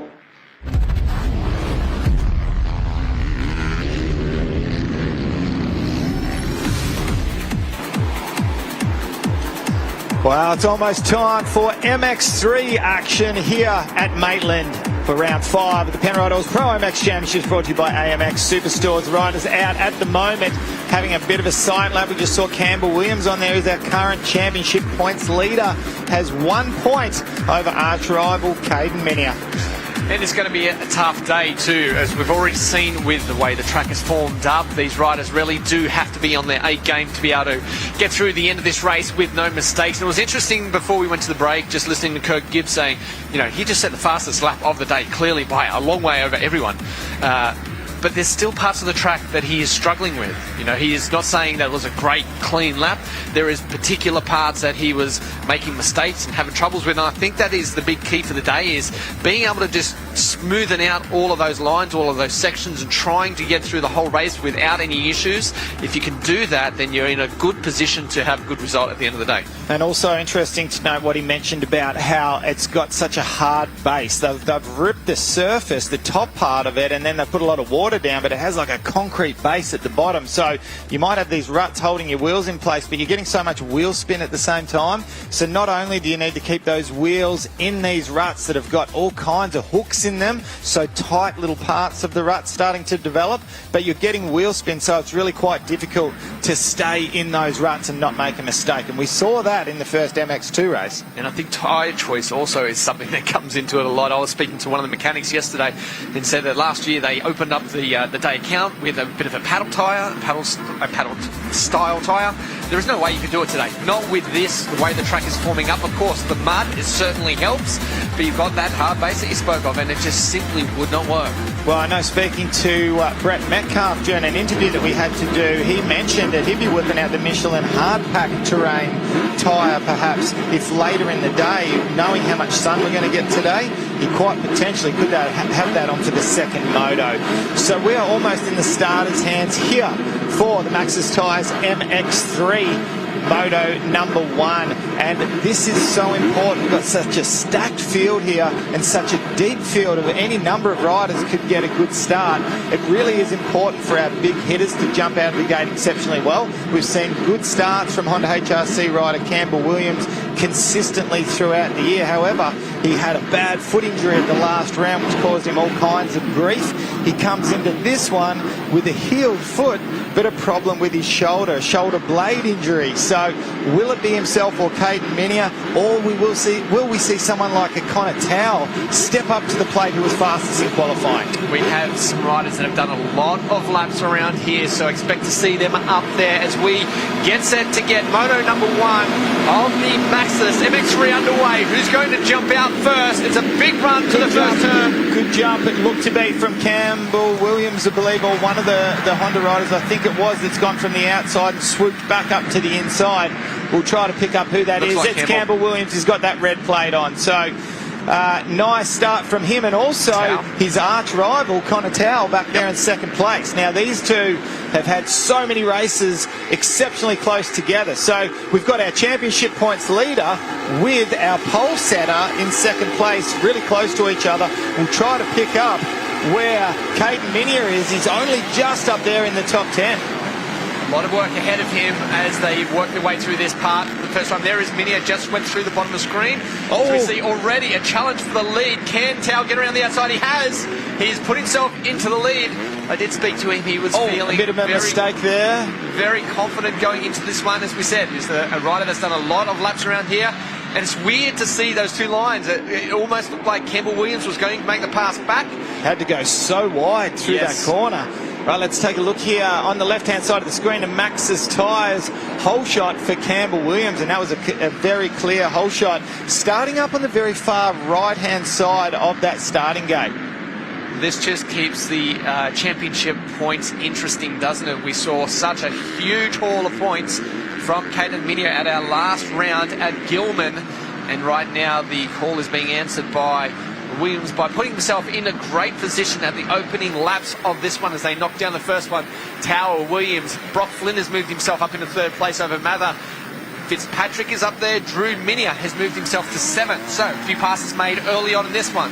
Yeah, definitely Caden Minier having to make some passes and try to every single position between himself and all the way up towards the head of the pack with Campbell Williams is very valuable championship points. Now, Campbell Williams needs to be smart here. We've seen a lot of times in races you cannot doubt the lap time speed of Connor Towell. He is so fast, but he is known to make the odd mistake here or there or put it on the ground occasionally. He does not need to beat Connor Towell as far as the championship goes. Towell is not in the championship hunt at the moment. But what Campbell can't afford to do is to filter his way back through the pack. He needs to keep enough speed on board and perhaps halfway through the race mount a bit of a challenge, try to force some kind of a mistake on Connor Towell, but he just needs to keep these people in between himself and Caden Minier. There's a great battle on screen right here between about 5 riders, and at the tail end of this one is Minier, the guy we just spoke of. 46 machine of Drew was putting a lot of pressure there on Brock Flynn just moments ago, trying to make that pass. Jack Mapper there on the 43 just to the left of screen. Have a look for Minier around the outside. He's trying to make things happen at the moment, and he is right there in the back of this one. So there's going to be a good little battle developed over the next couple of laps with these. It will take a few laps to sort out exactly where they end up in this, but there is a good 5 riders that can potentially be up there on the podium, and they aren't dropping that too far back from Williams either. That's correct. Now, Connor Towell has kind of hidden a little bit at the moment, and Campbell Williams has lost the toe from the back of Connor Towell. So quite possibly, if you can stay just that little bit closer, you can get on the gas when they get on the gas. You can figure out some of their lines. Campbell Williams going to the outside there. He's left the door open a little bit for Jack Mather. He needs to be careful because he's starting to come under siege from the Husqvarna rider out of Queensland. Just looking at my lap times on our timing monitor. Last lap around Connor Towell, a 152.9 to second place of a 155.4. So quite a big difference, and that lead is just going to extend out if this kind of pace is maintained. As we see Williams into this left-hander here, always looking so smooth and comfortable. Mather there just diving in a little bit too deep. There is Kobe Drew on the 46 machine, and he has Riley Fitzpatrick right on the back wheel of him. And then in behind them was Minier. So into this right, have a look at the back of the screen there. There he is, 66 machine, just diving through there. So Birchall, the 27, is also trying to get up into this. How good is it? Like some great battles going on. This is the kind of predicament where you do not want to make a mistake and go down here, because you will just lose so many spots immediately. Right there, unfortunate, and possibly Alexanderson. Yes, Alexanderson. Unfortunately, he's gone down. Now, we didn't have Ryan Alexanderson after such a fantastic ride and effort at the Wodonga round, almost winning that round there just behind Campbell Williams. He was injured and unable to race at Gilman, unfortunately. So great to see him back on the bike and back here on track once again. But the kid on fire at the moment is Connor Towell, and let's hope he can keep this together for his sake. Let's hope he can keep it on 2 wheels and stay nice and smooth. It's the moment we got a little bit surprised at. So that was the first part. Now have a look at the bottom of the screen. That was the second part of it. Alex Anderson just losing the front wheel out of that right run. Behind Caden Minier as well. He was right there in the battle. So as you said, you don't want to be falling at that point because you will lose so many positions. So he's basically dropped out of the battle that we have here. As we see Williams out wide through that corner, again outside. Outside and a middle line there, and he definitely loses a little bit of time. So fortunately for him, he came in with a bit of a gap there over Jack Mather, and once again Mather's back onto the rear end of him. So he needs to pick up on that line quickly, just like Dylan Wills did in the MX2 Moto 1, because if he doesn't, that is the spot right there where Mather will be able to pass him. And these two riders have got their own separate parts of the track where one rider is fast, we can see it, and that corner right there, Mather always loses a little bit of time from Campbell Williams. So a bit of a yo-yo effect going on between second and third place. Breathe and focus was the pit board the last lap around for Williams as they went past the mechanics area, just trying to keep his rider nice and comfortable as they went past. But we'll actually get down to Kate, who has Campbell Williams' mechanic right with her. I do, Craig Brown. Tell us about the pain that he's experiencing right now, because he's got a couple of injuries going on. Yeah, a couple of injuries. We had hopefully a throwaway round last round, so look, we're still in with a bit of pain, but we just got to move, put that aside and move forward, and good start today, which is nice, and hopefully manage the race where we are and go from there. Hopefully it's a good round. Thanks, guys. Yeah, so an interesting line there in the split section, Danny. I don't think that is the good call to have to go that far around the outside. Needs to be very careful. Fortunately for Campbell Williams, Jack Mather had made his own mistake, and once again he's coming into this part of the track where he leaves himself wide open with a couple of outside lines where he's got himself a nice little gap. So we have a look back now, and Caden Minier has lost a couple of positions. He's back in 9th place now. So it's not coming together for the Western Australian, who is putting all kinds of point scoring pressure on the championship points leader. Through these very tight corners, the feet just paddling their way through them ruts as we see these riders. Fitzpatrick, it is there, just in behind Brock Flynn. Still, he has been working on this position for quite some laps now. He really needs to find somewhere on the track where he's got some strength and get his pass made, because it'll be only so long that he can endure that before he starts to fall into a bit of a trap and going into that pace of Brock Flynn just there in front of him. Yeah, it was a great line. A couple of corners back for Fitzpatrick there. He just was only a few centimetres out of a deep rut, and he had so much traction. It was some really nice tacky dirt, no bumps, and the wheel didn't want to slide out on him at all. And when you can find some lines like that, that's absolute gold. You've got to hold them very tight. Well, we haven't even brought this rider up yet. The 38 machine just at the bottom of the screen there on the Honda, Tyden Keane. He is flying. I didn't see him anywhere in any of the positions earlier on, so he has made some passes and he has grabbed himself the back end of this little battle that is going on. So keep an eye on him. He is certainly a rider that has the potential to get up there and challenge for those minor positions as they work their way through that really horrible mud part of the track. And our leader extending that lead out to an 8.5 second lead. Wow, what a ride so far. And you were just mentioning there for Ty Keane, let's not forget his strong second placing for Williams. That is Campbell. Now what's happened? Have we lost Campbell? We certainly have lost him back. Yeah, he's got some kind of dramas on. So that's is that Ty Keane that's come past him as well?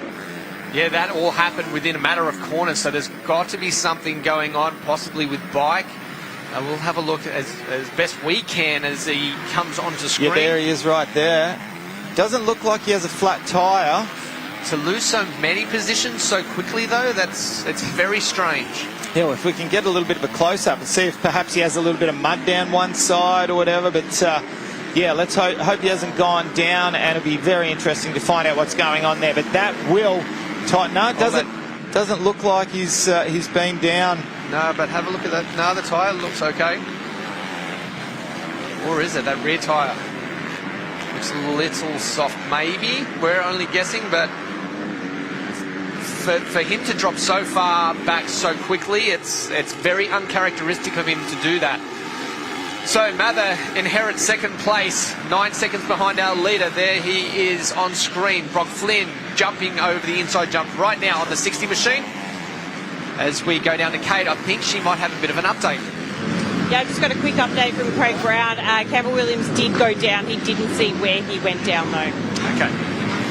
Okay, so nice way of going down and keeping that riding gear looking very clean, and that tyre looks okay. It does. The tyre looks fine. He's obviously had some kind of mishap on the track, and he is up and rolling once again. So as to whether he stays where he is or continues to go back through the pack, or if he can mount a little bit of a challenge and try to move his way up, because at the moment it looks to be Caden Minier, his main championship rival, is back in 9th place. Now, his lap times, if we have a little bit of a look across, 154.8 was his last lap time, which was his best lap time. So Minier seems to be trying to make a little bit of a charge at the moment. Campbell Williams, his last lap time was at 2 minutes, unfortunately for him. So clearly a 6-second problem for him. So we'll watch how that plays out a little bit. But Connor Tao stretching that gap out even more now with a 9.8, almost 10-second gap over Jack Mather. And we've got 8 minutes left on the clock for your Maxxis tyres, MX3 Moto 1. Well, that was an interesting shot just a second ago. We had on screen actually Williams and Minier in the same shot. So, you know, what looked like it was going to be a huge haul of points for Williams only a lap ago, all of a sudden has gone back to now these championship points are still tight after this race. So valuable. Every single position here is critical for these guys as they try to make their way into Moto 2 here. And Caden Minier would have been thinking, what have I done here? I'm back so far. Let's have a look at the provisional championship points in the bottom right of our screen. We've got Campbell Williams 176, and he will stretch that out to 172 if positions stay the same how they are at the moment. Sneaking up the inside there, rider trying to get past our that number 44. We'll have to pick them up later, but it's 4 points now, but it looked like it was going to be another 10 points in the favour of Williams just a lap ago. So unfortunate for him. We'll try maybe during our break to get behind. I'll go down and find out exactly what happened, but off screen, certainly not the way he wanted to close out this moto.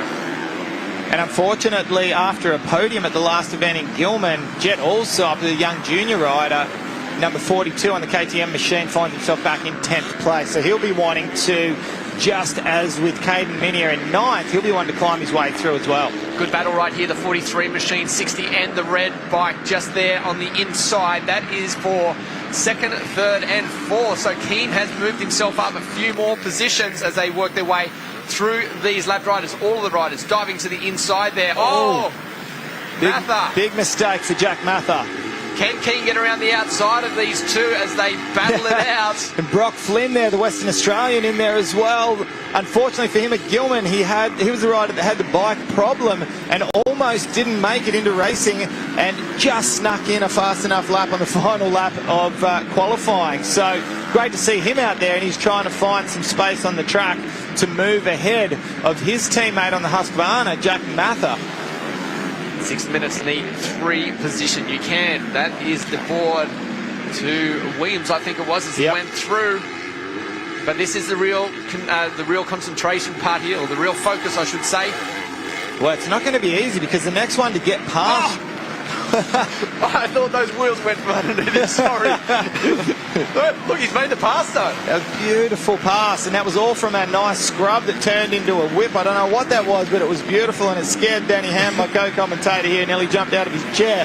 But it managed to loft himself a position up into 2nd place there. So that'll be a little bit of a flip-flop with Flynn moving his way up into 2nd place, Mather 3rd, Ty Keane in 4th place. And then we have to look quite a ways back to see where Campbell Williams is. Oh, beautiful. There you know why I'm a amateur. That was a scrub and a half. And look at the speed he kept down that straight simply because he stayed so much lower. So low. Wow, that was very impressive. As we see the battle continuing, Keane around the outside, so he has made the pass up into 3rd place. Minier in 5th, is that correct? Now Campbell Williams 11th. What has happened here? So Minier is on a charge. Campbell Williams has had some major dramas here. I'm not sure if he's gone down again or if that shoulder is giving him problems. But a fantastic charge from Caden Minier, who's moved his way up into 5th place. We're seeing on screen at the moment, it's saying Brock Flynn's back to 4th now. So he has had dramas after that incredible scrub move that got him into 2nd place. So this seesawing battle that we're seeing for 2nd, 3rd and 4th continues, Danny. Yeah, great battle here in the MX3 class with 4.5 minutes left to go in this moto. As we take a replay here for second and third. So that was the great run around the outside by Keane. That was a nice line, no bumps. Only had to move out just a little bit and he found that good line. Oh, backhand step out. Another charge for Ty Keane, who finds himself all over the back of Jack Mather. Now, it was really unexpected to see him with a second place moto at the last round. Minia's only just behind them. He's absolutely flying is Caden Minia on a track that we don't expect. This is not a strong track for Caden. Well, up and over the inside jump there, trying to even up those two lines. And he is closed in a lot right now. So this here is a major step in the right direction for his championship chase. Such a huge point swing that we're going to see here from Campbell Williams being out of the top 10 now. And he's a further 7 odd seconds behind Allsop if he even wants to move into that top 10 spot. Birchall on the 27 there, up inside as we head down the Cape. Got a quick update from Craig Brown. Campbell crashed 2 laps in a row. That's why he dropped those places. Yes. Okay, so look, quite often we do see that, particularly in a MX3 class with the younger riders. Even though Campbell's not a junior anymore, like our rider on screen, Byron Dennis, we see with those yellow numbers. Our juniors, that's the kind of mistakes we expect to see sometimes from our juniors, from our younger guys. A multiple back-to-back mistake. These guys are trained and they're explained exceptionally well on how to minimise these mistakes. You almost need to make a bit of a competition out of it. If you have one crash or one mistake, let's see if we can nip it in the bud right there and stop it from happening once again. As we go back to Keane here, just trying to make his way through one of the lapped riders, I feel. Is able to clear through there. So he is into second now. Mather back to third. Flynn in fourth. And Minia with an amazing ride back there in fifth. We did have Dennis on screen a moment ago. That was also a good battle. Had Birchall and Ryan Alexanderson, who went down early on in that race.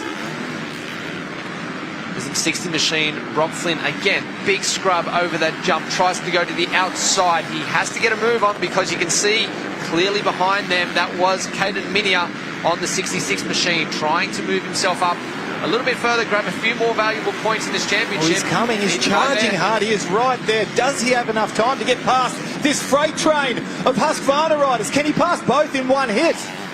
Well, he's very wide here. If he can get a clear run, that just shows you the difference between them.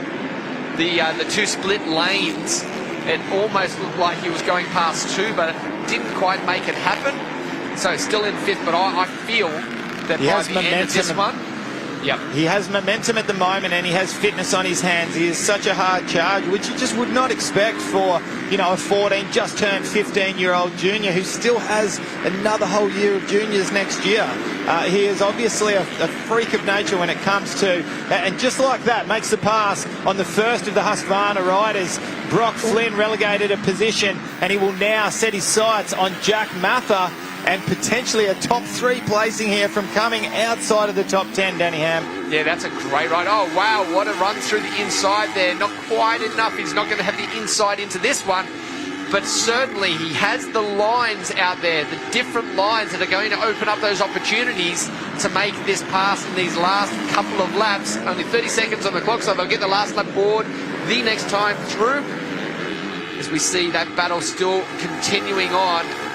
Up and over this tabletop here, they'll come into view in just a second. There's Ty Keane. What a fantastic ride for him there. This will be his second back-to-back runner-up position in second place in as many motos. A fantastic job for him. Jack Mather coming through, continuing to be under siege from Caden Minia, who peels out a very nice scrub of his own there. And they have gapped themselves. Have we had some kind of drama from our other Husqvarna rider? I think he's just dropped back a little bit off that battle. And that's pretty intense between these two at the moment. Well, Alexanderson, yeah, he's up there. So Flynn must have dropped back a little Brock bit. Flynn has certainly had a problem, because to drop back that far, without a doubt. Once again, Caden Minia trying for that outside run, and he's got a good swing out of the corner here. It's going to work. I did not think that was possible, that outside line to work, but it has played into his favour. Now, a rider who has kept his riding gear looking very nice and clean. We haven't got to speak about him too much during this moto, Danny Ham, and that is because he's been out all by himself as he comes up and over to receive the last lap board. 1 lap to go for Connor Towell to take his first moto victory of the season here in the Maxxis Tyres MX3 Moto number 1. 10 seconds lead, quite substantial at the moment. As we move back a little bit, that is Brock Flynn. He's still controlling down 6th place, but he's got plenty of pressure there by Kobe Drew on the 46 behind them. And then Byron Dennis is right there as well. I thought we lost Drew there. He went out of vision there for just a moment. Up and over, Drew outside. So taking our attention back to that overall points chase again for the Maxxis Tyres MX3, and Campbell Williams has made that pass up into 10th place. So a little bit of, shall we say, redemption here, or management, I guess, is trying to do what he can to minimise the damage and up to 10th place, but it's not going to help the fact that Minia has gone from 5th to 4th to 3rd place. What a ride from the Western Australian. Well, Dennis there on screen on the 23. He has gone up the inside also of Brock Flynn, so he's moved himself up into 6th place. Another solid ride there by Byron Dennis. Alexanderson there on the 62 machine after his crash early on, but our race leader right there on the 22 machine. Man, he is clean at the moment. He has not done anything wrong. No mistakes whatsoever, and we haven't really seen too much from him to see what his lines are looking like, to see where he's going on the track, but he looks kind of smooth to me. So he's gone from pole position, fastest in time qualifying, noticeably over 2nd place, who was Campbell Williams. He's come out, he's got a pretty good start out of the gate in 2nd place behind Campbell Williams, made the pass relatively quickly, showed a bit of authority there, and he set sail and took off. And that was basically the last of we saw from the New South Welshman as he comes through. And what a victory, a nice little nod of the head there, and he will be stoked with that. A very impressive win for Connor Towell, moto number 1 of the Maxxis Tyres MX3. 2nd place will be Ty Keane, just crossing the line at the moment for the Ride Red Honda crew.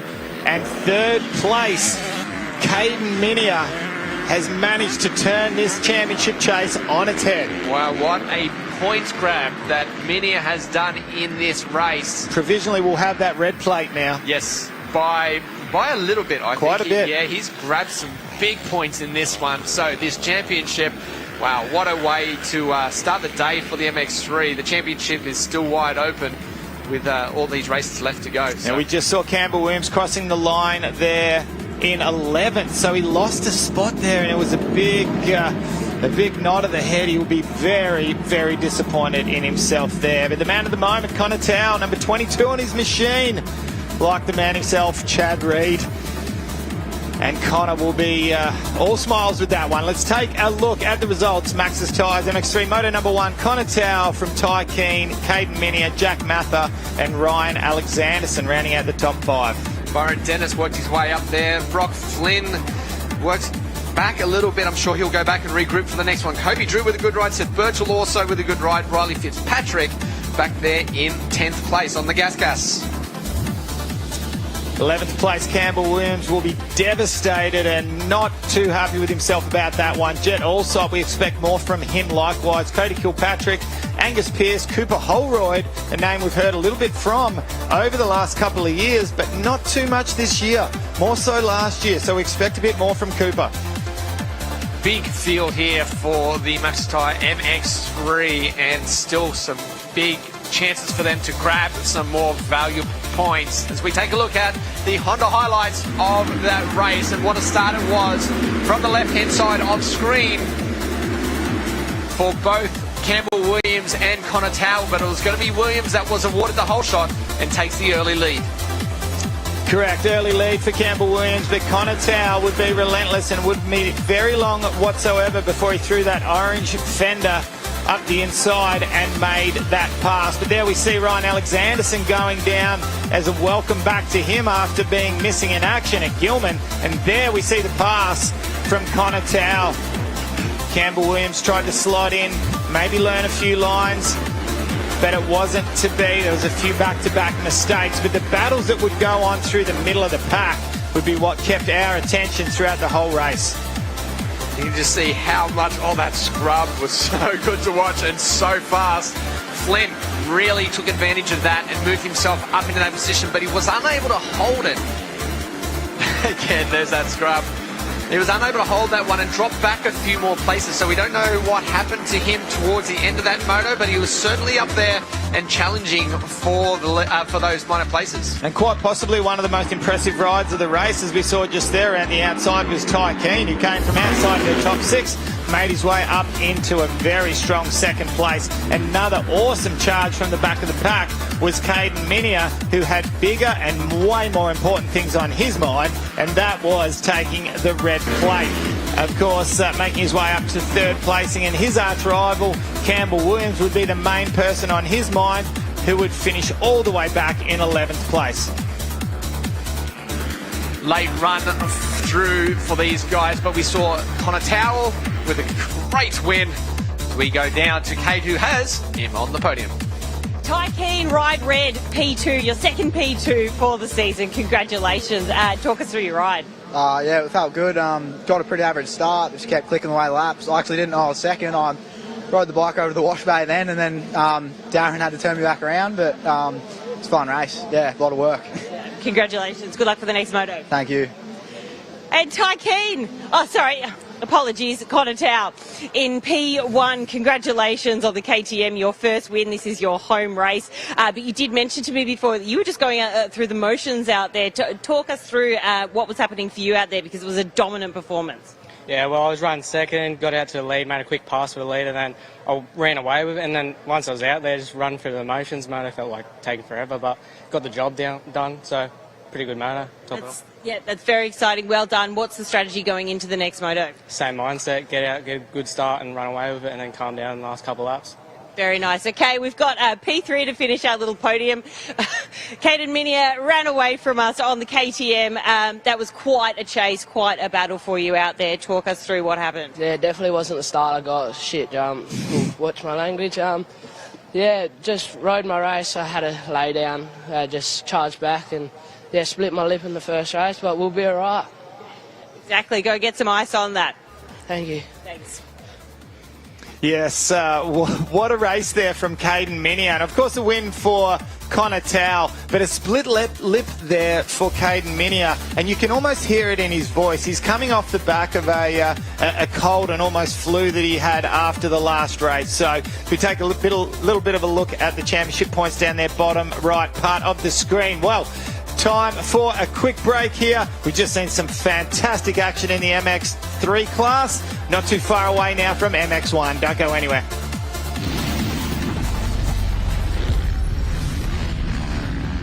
Penrite, a 100% Aussie company, pride themselves on their commitment to all forms of motorsport in Australia, from the very grassroots to competing and succeeding at the highest level.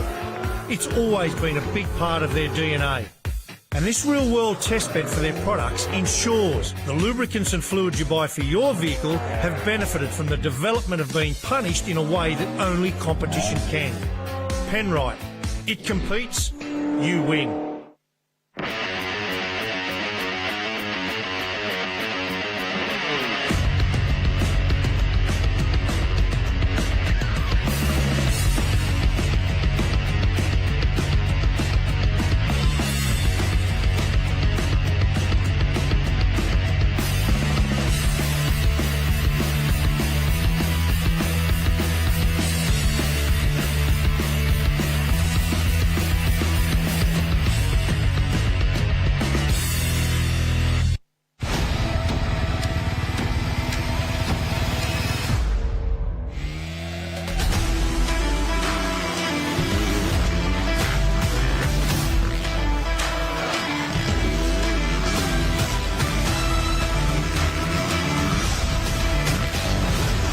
New CRF 250R. Lighter, faster, stronger. Ready to help you find your edge.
CRF 250R. Lighter, faster, stronger. Ready to help you find your edge.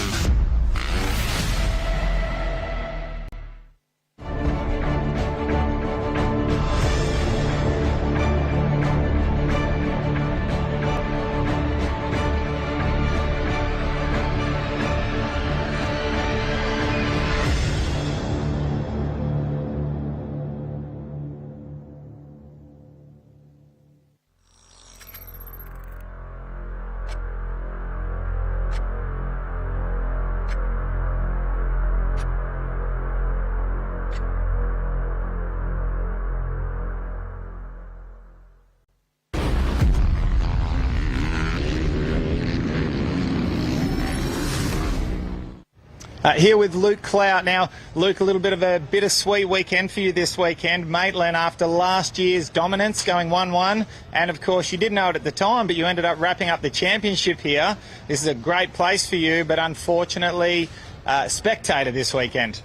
Yeah, like you said, I've had a really good record here, actually. I won in 2019 when we first come here, and won last year and ended up wrapping up the championship. So, something about this place that I just gel with, and I don't know, it might be the dirt or the home kind of crowd. I don't know, there's just something about it, but a little bit different this weekend coming up here to watch, but I'm just glad that, you know, I'm in a good enough state to be able to come, you know, back to the races and be back supporting, you know, the team and getting to see people that, you know, I know and that kind of home crowd and just mingling with people. You know, it's been a tough 2 months, so to be where I'm at the moment, it's good.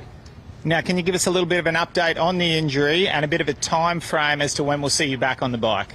Yeah, so obviously the Mackay round I crashed and I ended up spiral fracturing my tibia and fibula. I ended up breaking my ankle as well. So the fracture was pretty bad. There was a lot of yeah, it was a pretty bad injury, but we got it all fixed up and the surgery was successful. And I was up in Brisbane for, you know, a week or two after that, just kind of recovering. Went back home and just, yeah, sat on my butt and did nothing for pretty much 6 weeks. I wasn't allowed to walk, no weight at all on my leg. And then after that, it was, you know, start putting the weight on and walking and things like that. So now I'm back in the gym, I'm cycling, walking everywhere and around, and just waiting for that 3-month checkup, and hopefully it's, you know, you can start doing some light riding and going from there. Well, very much looking forward to seeing you back on the bike, Luke. Yeah, cheers guys, and appreciate everyone. You know, I've had really good support from, you know, the whole industry, and just big thanks to the CDR Yamaha Monster Energy team and all the sponsors. They've had my back and really appreciate it, and looking forward to coming out strong in Supercross and showing everyone what I got. Cheers.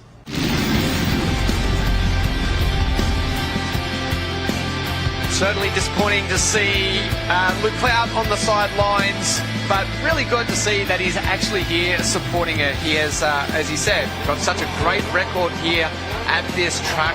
Very strong rider in these kinds of conditions. So really looking forward to seeing him back on a bike later this year. Not sure he'll make it back for the motocross, but certainly he'll be back later this year when we get to the Supercross, as we see on track the 65s, the YZ65s out there. This may be a sighting lap, or the race might be underway. This is a sighting lap, so they will be getting underway soon as well. Plenty of lines probably changed since the last time they were out there. Yeah, the track would be completely different for these guys, and I think a little bit nicer. Yes, the ruts will be deeper, but I think a little bit more traction. So it could be a little bit more friendly for these YZ65 Blue Crew riders out there. And as you mentioned, just touching back on Luke Clout, this venue is all about Luke Clout. It's got it written all over it, doesn't it?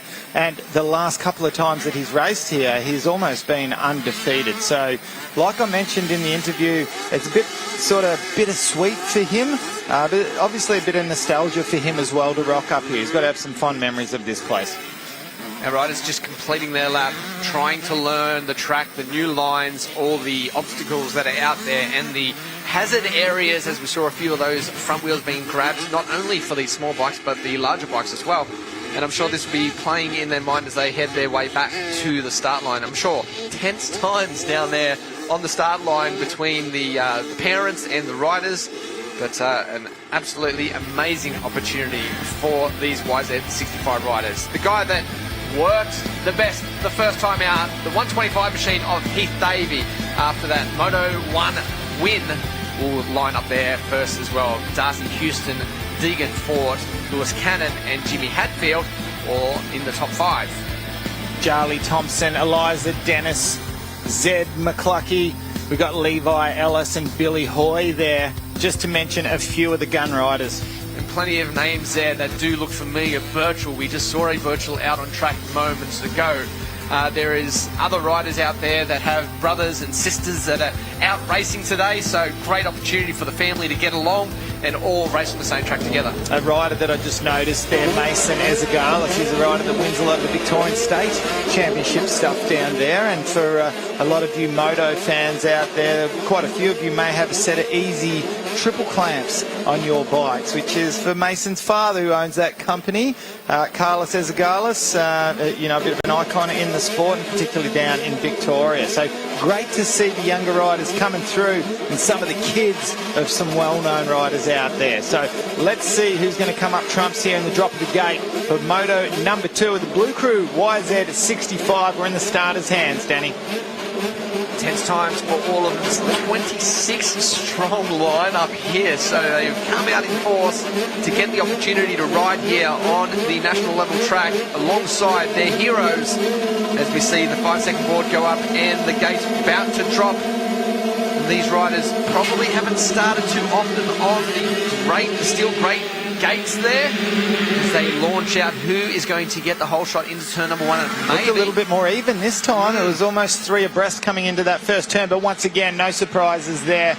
Our race leader, number 125, Heath Davey, once again. It looked like Deegan Fort there on the 102 in second, and there's a few. There's an rider down. It's been a bit of a traffic jam going into that turn. I think that might be, is it 440? Lewis Cannon has gone down. And just quickly, our Blue Crew YZ65 Cup Whole Shot Award going to Heath Davey, and that'll be 2 from 2 for him. Yeah, great starts for him. I wonder if there's a little check bonus for the whole shots. Maybe for mum and dad, possibly. Oh, look at this, though. We've got a bit of a battle straight up the front, though. Davies was so fast in the first one, and the 102 had to work his way up into second place. And right now, he's in a good position. You can see the leader. I wonder if he'll be able to tag onto the back of him and ride out this moto and try and keep that pace. Railing around the outside of the auto light corner there, the split section which leads into this right-hander here. And the line's starting to come together very nicely there for these riders. Both feet out with a little bit of a paddle there for our number 205 rider, Darcy Houston, who finds themselves back in 3rd place. But a little bit of a gap. Riders already starting to funnel their way through. Jimmy Hatfield was the rider that we saw a second ago in behind them on the 51 machine as they go through this very fast right-hander. Look at that bike. Beautiful. Yeah, nice.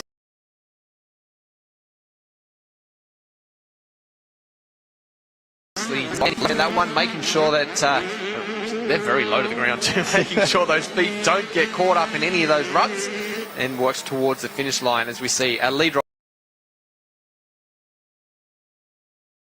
rider placed in 4th, the 102 machine. And it is so important. Riders are this small and the bikes are this small, and the ruts are so deep. If you don't get your legs high enough and out of the way, it's so easy to tag them on the ground, and straight away your leg gets dragged back, and quite often that'll eventuate into a little crash. 660 machine there, that there. Look, possibly Levi Ellis has jumped in there with them as well with a little bit of a battle, so good battles all over the track. Oh, there we go. Just a very slow block pass just there. Great little footage there from the drone shot, just showing how deep the ruts are, but more so how much the lines zigzag across each other and the amount of choices that you have out there. That's Mason Ezegales, the rider that we spoke of you spoke of just a moment ago on the start line. And Charlie Thompson also on the 203, up and over. I love seeing these kids launch these jumps, the confidence that they have in being able to jump these big jumps is just sensational. Rider on screen at the moment looks to be number 423. That's Mason Ezegala that we were talking about earlier on. He's looking nice and clean. Good little riding style. He's got that middle finger resting on the clutch the whole time through there. Yeah. Some great skills getting passed across to these young riders from a very, very early age. Fantastic to see. We're going to have a look to see if we lost one of our lead riders, because there was one down just a moment ago at the bottom of the screen, possibly Houston. No, they all look like they're still up and running on our timing, so great to see. There is our leader, Heath Davey, on the 125 machine, 125. Got himself a 4.7 gap over second place, Deegan Fort at the moment, so stretching himself out a little bit of a lead already as he heads down towards that Michelin right-hand turn. Ruts aplenty and charge towards the Penrite Oils finish line jump. Huge step up for these little 65s, electing to head straight towards the outside berm, keeping well away from that inside rut that is a 65 muncher. Plenty of depth still to these ruts, and as we said, those small wheels really have a lot of trouble staying up out of that. Mace Kellett, I think it is, on the 12 machine, just on screen there in front of 261 of Billy Hoy, as they work their way around the bottom part of the track. Yeah, this is a beautiful thing too with this, that the kids are battling everywhere on track. It doesn't matter what position they're in, they're all in their own little battles and really pushing it hard. Yeah, it's great to see a rider just electing to go over the top of a line there. You need to be careful. You can do that in the sandy berm. Can't do it in the ruts. You try to do that, you are going to go down and hit the deck very, very quickly. The rider slingshots his way around the outside. Number 27, Taj Edwards, looking nice and colourful in that yellow riding gear. But I was just going to make mention, about a half a lap back, we were seeing on screen, Danny, there was a rider who, going into a very deep rut, must have heard a bike behind him and almost swiveled his head fully off his shoulders and looked behind. I think, son, very important to keep facing in the right direction. Oh, he's been tagged on the way through, and then now he's not happy in the slightest with that incident. So things have gone from bad to worse for that poor young rider, and we'll try to pick up his number in a second. He's minding his own business, had a little bit of a tip over, and he's just been collected there. Hendricks Glover, by the looks of it, as he tries to kick that bike over. And one thing you learn early on is a hot bike with a in gear with Get a her clutch. into neutral. Yeah, it's gonna make it life hard. Oh, You got it going. go. Proved us wrong. Persistence got him there in the end. Oh, just dropped the elbows. He's a little bit gutted at the moment. That was 3 minutes and 50 to go in this race. We see our leader moves his way towards the finish line through Michelin turn there once again. It is Heath Davey. Let's head down to Kate quickly for an update. I've got Nick Marshall here from Yamaha. Nick, tell us how you think the day's going, because it's the second race for these little tackers, your Smurfs, as you call them. Tell us how you think it's all going. No, yeah, the Blue Crew Smurfs, as you said, they're having a great day, and I think the first practice session was a bit daunting to get out there and sort of go with the flow of a ProMX race, but Moto 2, they're sort of a bit more relaxed after that, and by Moto 2 they're all ready to go. They're sort of a bit more relaxed, and they sort of get a bit more of a feel of how the day's going. So everyone's managed to get around the track. It's no one's had any great tumbles, so that's really awesome to see. And even when they do, they get back up and jump back on the bike and keep going. So that's all we really encourage, just to get back on the bike, enjoy the day and enjoy the experience. So it has been amazing. The weather's incredible, and the Maitland community always turns up to these events. So it's great to have that support behind these kids, and for them to be out there with that support, it really means a lot to us at Yamaha. Fantastic, thanks Nick. Thanks guys. The parents in the background. Parental support in the background with a nice little clap there. But what a fantastic job these guys are doing. Heath Davey continues to lead. He's stretched that gap now over second place rider Deegan Fort to 8 seconds. So nice handy little gap. Still doesn't want to make too much of a mistake, but man, these kids are looking good. Their colour coordination, he's got his goggles there coordinated with his yellow background on his plates. I'm liking what I'm seeing. And the gloves, yeah, they all matching together. All matching. Yeah, very nice. Great representation by all of these riders out on the track at the moment as they work towards the end of this race. Deegan Fort, the 102, just coming up on possibly a rider that bears the name of Davey as well. 225. Could that possibly be your brother? Maybe. I think we could maybe research that, or that could be something that Kate might want to delve into and see if she can find out about. But doing a great job on screen at the moment is our number 102 rider. And there is our race leader. He's got 1 minute, 30 seconds left on the clock. Yep, and we just got a confirmation, yes, that was a brother. So great to see the entire family out there having a great day on these bikes up and over the finish line. So 2 laps to go for this one. We'll run out of time as the rider makes his way around this lap, and you'll receive the last lap board the next time around. There is the second place up and over. Still there in Deegan Fort, 102. Quite a long way back. And then it is back to Darcy Houston, up and over the finish line just there as well. Now, Danny Ham being a bit of a hometown hero here in the Newcastle region and having such a huge following here. And not only yourself, the likes of Craig Anderson, etc. Some big names that have come out of here. I just wanted to ask you, I know you've ridden this track a lot of times. Did you get to race here at Maitland throughout your young junior career, even into as a senior?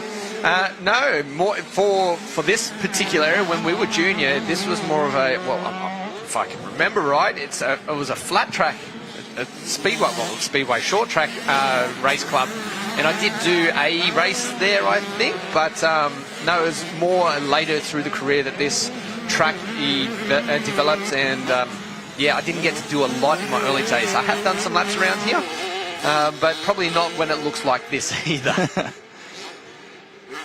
Yeah, well, what a fantastic opportunity for these young Blue Crew YZ65cc riders to be able to get out here in front of not only their family and friends, but some of the biggest teams and biggest named motocross riders in the country. What a fantastic opportunity.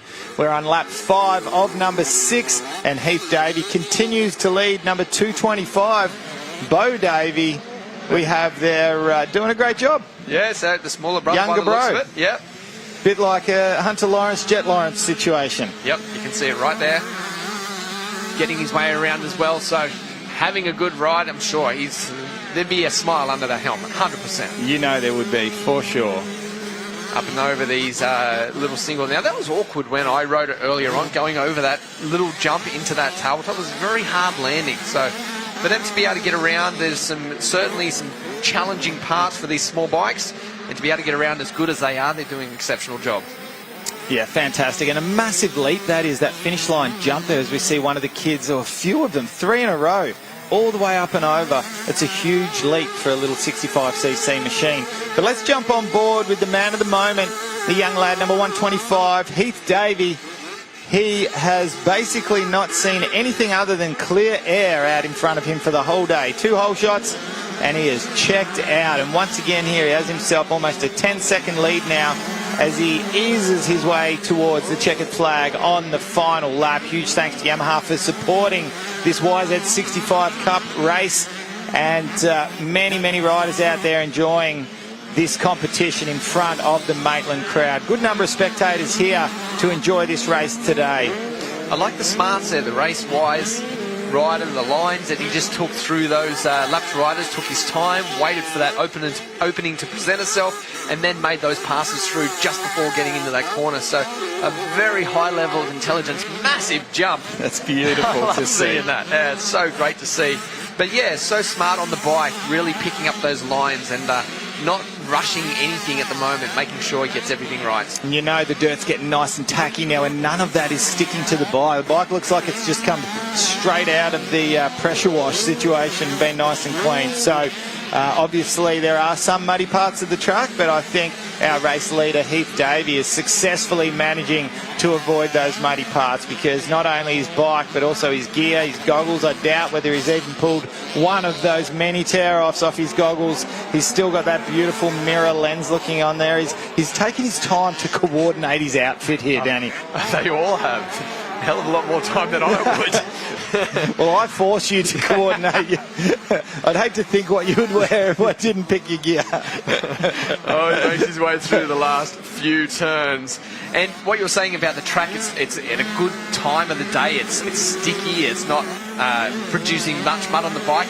these kids potentially could have the best part of the day for the track. I mean, it could only deteriorate from here. Yeah, you're exactly right. As he approaches the finish line now, he'll be up and over. Checkered flag comes out. A little bit of a whip there. Leg off to the side. Style King. Heath Davey taking the win and a sub 10-second gap. 11.8 seconds it's blown out to. But still, nonetheless, a fantastic ride for Deegan Ford as he makes his way over in second place. And Darcy Houston, a great job back there in third. As we get a bit of a close-up on some of the kit here. It's almost got a bit of an army green colour going on. It's all happening. There's a lot going on. There's some specks of mud on him. That's from his front tyre. Nothing from any other bike. No, maybe a lapped rider perhaps as well. But great job for Heath Davey there. Our top three we mentioned. Moving up to fourth place there, number 423, Mason Ezagalis, and rounding out the top five, Jimmy Hadfield. So we see our podium place getters there. It would be a little bit of unfamiliar territory for them in there with all the backdrop, the sponsor board, everything going on. It's quite a cool little environment to be in there, isn't it? Yeah, as a kid, this would be something that gets spoken about with friends and family and at school, I'm sure. There's some bragging rights when they get there this week. But yeah, what an experience for all of these kids. How cool is that? The professionalism of it, handing him a face towel to wipe his face down, popping that Yamaha cap on. Great job. Let's take a look at the YZ65 Cup here. Results for Moto number 2. Heath Davey with the win. Deegan Fort second. Darcy Houston third. Mason Ezagalis third. And rounding out the top 5, Jimmy Hadfield. McCluckey, Dennis, Ellis, Birchall and Edwards round out our top 10 as the rest of the riders complete their day there. It's a good come from behind ride from Lewis Cannon, Charlie Cannon's brother there, who was outside of the top 20 in the early stages. So not quite sure what happened there, but it's in the blood. You know how to charge forward. Great to see all of these riders completing their day and having a hell of a lot of fun as we head down and talk to a few of them with Kate. In P3, Darcy Houston, congratulations. Tell us about how the track was out there, because it looked a bit gnarly. Yeah, I'd like to thank my mum and dad for bringing me here. City Coast Motorcycles. Good stuff. ProMX Suspension. And the boys for the competition. Yeah. Excellent. Well done, P3. Thank you. And in P2, Deegan Fort. How good is your hair to begin with, but also excellent job out there. Tell us how much fun you had. Oh, it's probably the best race I've ever done. I had so much fun. It's just the track's way better over here, and it's, yeah. Yeah, so you'll be back for more? Yes, definitely. Fantastic. And in P1, Heath Davey, congratulations, another P1. We're going to have to bump you up to MX3, yeah? Yeah, I'd love to do that, but I'm a bit young right now. Okay, so we'll wait a little bit. Yeah. So you'll be back for more? Definitely. Okay, great. Fantastic performance out there. You keep doing what you're doing. Yeah, I'd love to keep doing it, so. Great. Yep. Thanks, boys. Well, great little grab there from our podium place getters for the Blue Crew YZ65 Cup. And thank you to Kate Peck. Great little grabs there from the kids. Sometimes it's hard to get too many words out of them. Thank you so much for joining us for the first half of the day. And on behalf of Danny Ham, myself and Kate Peck, thanks for joining us. Make sure you tune in at 1 p.m. this afternoon on Stan, SBS and Sky Sport NZ. Until then, we'll see you soon.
Whatever your passion, ignite it with Autolite.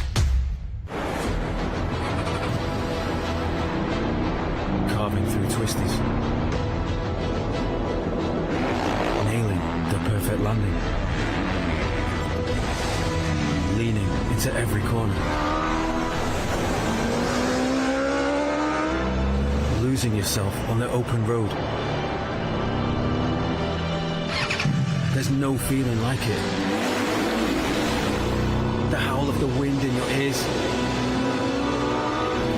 Feeling every vibration. Every inch of the tarmac. Just right.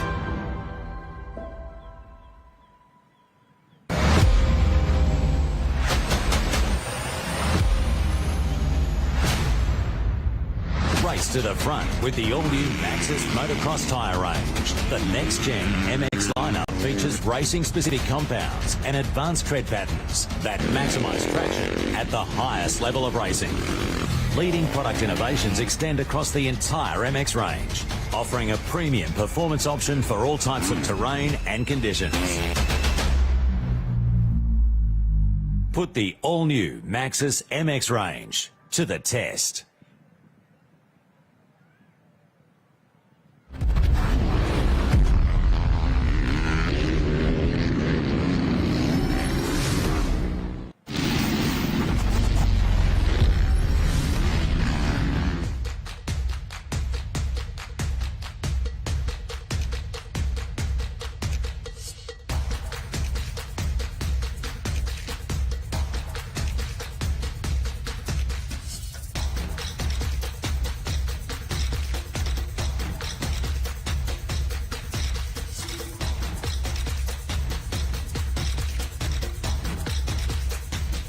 Whatever your passion, ignite it with Autolite.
New CRF 250R. Lighter, faster, stronger. Ready to help you find your edge.